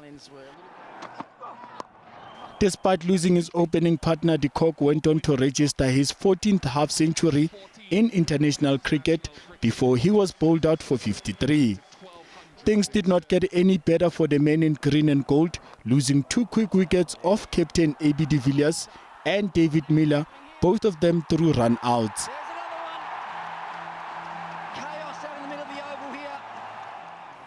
The Proteas found themselves in all sorts of trouble in the 34th over. Hardik Pandya with India's 5th wicket to remove the danger man, Faf du Plessis. Indian bowlers continue to make inroads with the ball. Chris Morris gone for 4 to leave South Africa in a spot of bother on 167 for 5. In contrast to South Africa, India got their innings off to a solid start, the opening pair of Shikhar Dhawan and Rohit Sharma contributing 23 runs in the first 5 overs. Having all to do, South Africa made an early breakthrough with the ball, the in-form Mone Mokel responsible for the wicket of Sharma. That did very little to halt India's momentum, Virat Kohli and Dhawan both scoring half-centuries to edge India closer to the semis. In the end, India had little trouble chasing down a total of 199 runs, doing so with the 12 overs to spare. Joseph Mohali, SABC News. And that's, of course, why we're asking you the question whether or not AB should stay or should he go. Meanwhile, the Springboks, they got off to a winning start after beating France in the first test of a 3-match series at Loftus Versfeld. They scored 4 tries for a 37-14 victory. The Boks entered the Loftus ground not only with a mission to avoid a 5th straight defeat, but to open the campaign on a high. Alistair Coetzee's side would have been encouraged by the Boks' record against France at the Pretoria stronghold. It was a game that they should win. Many factors favoured the home side. But the history from 2016 would have been a lesson that the Springboks could lose. The home side had an enterprising start. Elton Janchi's penalties were accurate, and the 6-0 lead was the impetus they would need. It was a debut that Andries Coetzee would have wished for. He represented his role well as one of the backbone when he became the extra man in attack as he contributed to the Boks' first converted try. Offloads and fine marks. Here's a chance for the Springboks. It is Shasi Krill who goes over to score the first try of this evening for the Springboks. The French replied with a converted try as well, but the men in green and gold will take a 16-7 lead as Janchis continued with his kicking rhythm. While there was little error to note from the Boks' first half, the second proved to have a lot of improvements. The attack created more try-scoring opportunities, while the set piece was better. However, they let the foot off the pedal, allowing France to score their second try of the day. They now needed a breather. A penalty try was awarded to the Boks after debutant Cotnell Skosan was impeded on his way to scoring a try. He's clearly got him before he's got the ball. So the try would have been scored, so I have to go to penalty try, and unfortunately yellow card as well. Yellow card too? Okay, yeah. Brice Doolan was penalised for the incident and sent to the sin bin. The Boks responded with a try as another debutant, Ross Cronje, scored following a well-executed line-out. It was suddenly a 16-point gap. Under the sticks, on debut. There was no better way to wrap up the evening with a team try. From the turnover, Coetzee made the break before offloading to Jan Serfontein to score a converted try. A man on the right shoulder, and Jan Serfontein will go over. SABC News. So that's the good news. Meanwhile, Bafana Bafana have arrived home after the side's historic victory over Nigeria in the first Africa Cup of Nations qualifier. The team landed at OR Tambo after 5 this morning, and they will now travel to the northwest. South Africa beat Nigeria for the first time in that competitive match when they saw past the side 2-0 on Saturday. Bafana took on Nigeria in front of a capacity crowd in Uyo. The Nigerians were looking to impose themselves on the South Africans from the word go. They kept on probing in search of an opening goal, but in vain. Kick and Dolly, however, was proving to be a handful for the Super Eagles. And just before half-time, Tembazwane was unfortunate not to open Bafana's account after Daniel Akpe's mistake in Nigerian's goal. Stuart Spector's troops took the game to the Nigerians early in the second half, and it came as no surprise to see Tukelo Rantier finding the back of the net.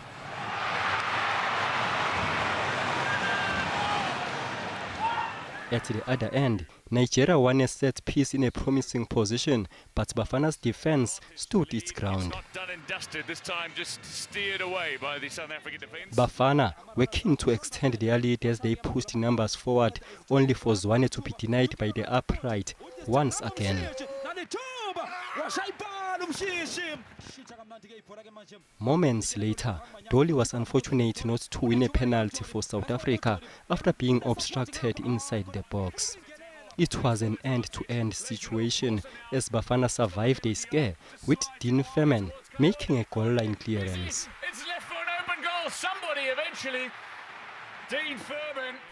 And Dolly's through pass found substitute Pesitau, who rounded the goalkeeper and made it 2-0 to Bafana. And it's heading toward the goal. Just tap it in. It's the call. And again, South Africa through the super sub. Finally, South Africa have beaten Nigeria in an official competitive match. Mtutu Ndlovu, SABC News. Well, what do you make of that? It should have been 4, even 5 goals there. There was also a penalty in there, I think. Well, what do you think? Bafana's playing very well. Couldn't believe my eyes. Now, England are the 2017 FIFA Under-20 World Cup champions. They beat Venezuela by a solitary goal in a final match of the tournament, which was played in Suwon in South Korea. Two sides came into this match with an unbeaten run in the competition. However, it was the day for one of them to taste defeat. England were the first to ask questions at Venezuela's goal. Goes. Not the connection he wanted. Fariñez was the busiest of the two goalkeepers in the early stages of the match. He kept his side in the game with one brilliant save after another.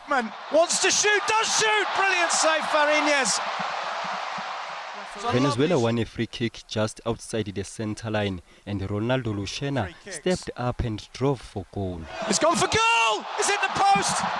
It's an unbelievable effort by Ronaldo Lucena.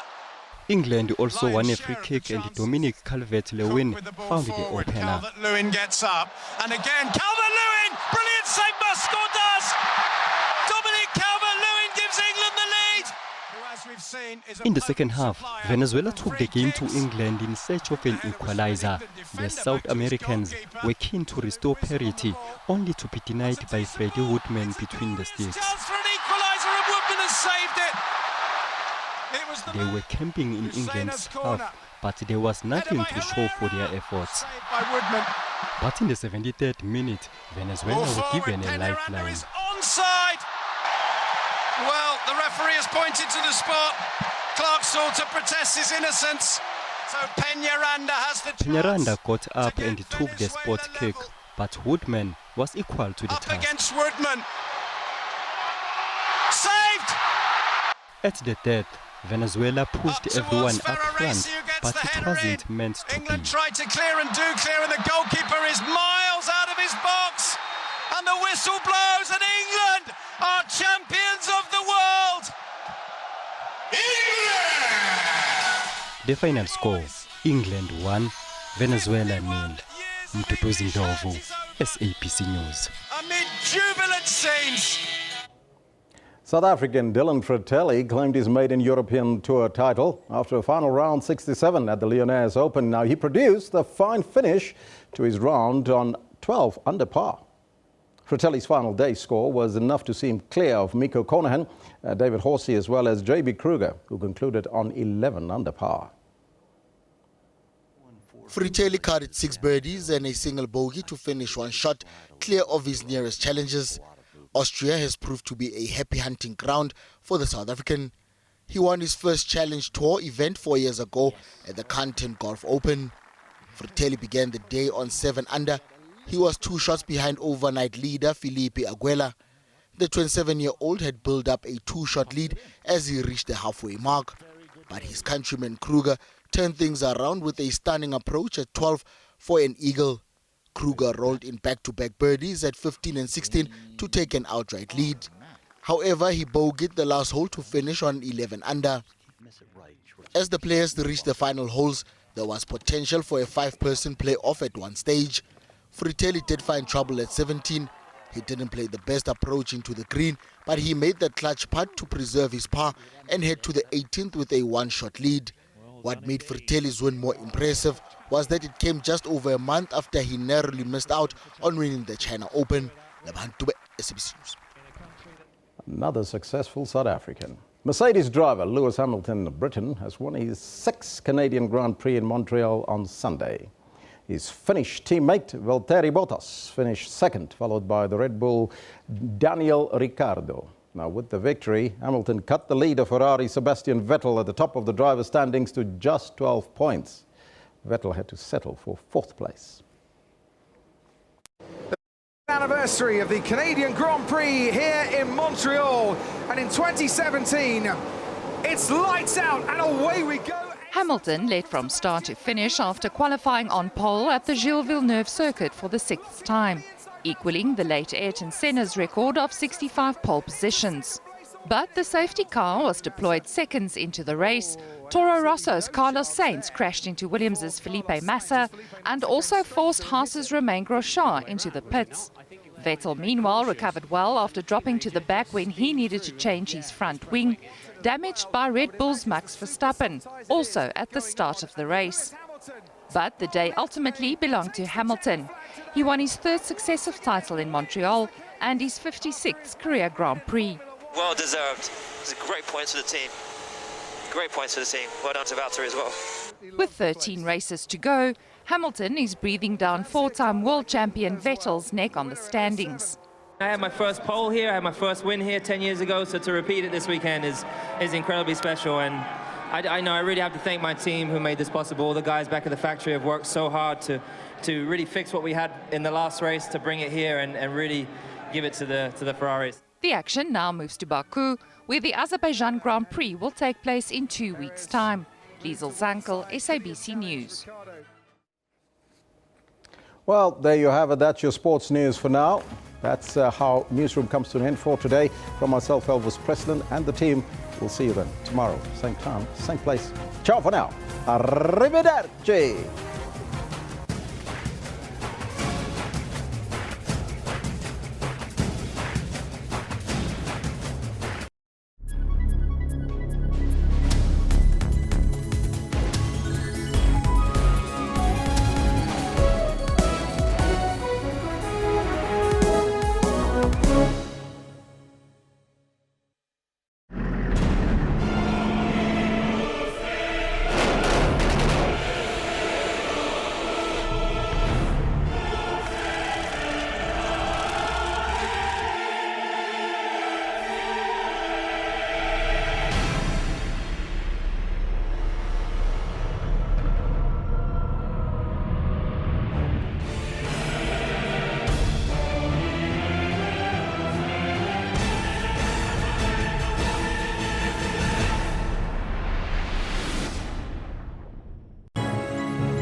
As a transgender activist, do you feel welcome? Are you free here in South Africa?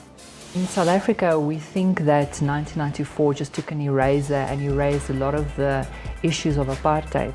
What is the difference between you and me? You know, a person can easily say we're all human, but we need to embrace our differences. The fact that it is called a gay club, why are other clubs not called other things? It's a safety thing, you know.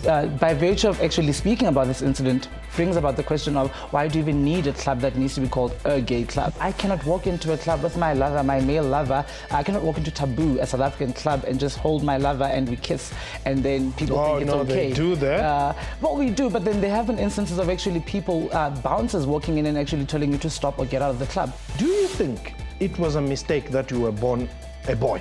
I've come to, not to peace with my body, but I've accepted myself where I am completely. Somebody may say you are lying. Because if you have accepted yourself completely as you are, you would be the boy that your mom gave birth to. I can self-actualize. I can become what I want to be at the end of the day.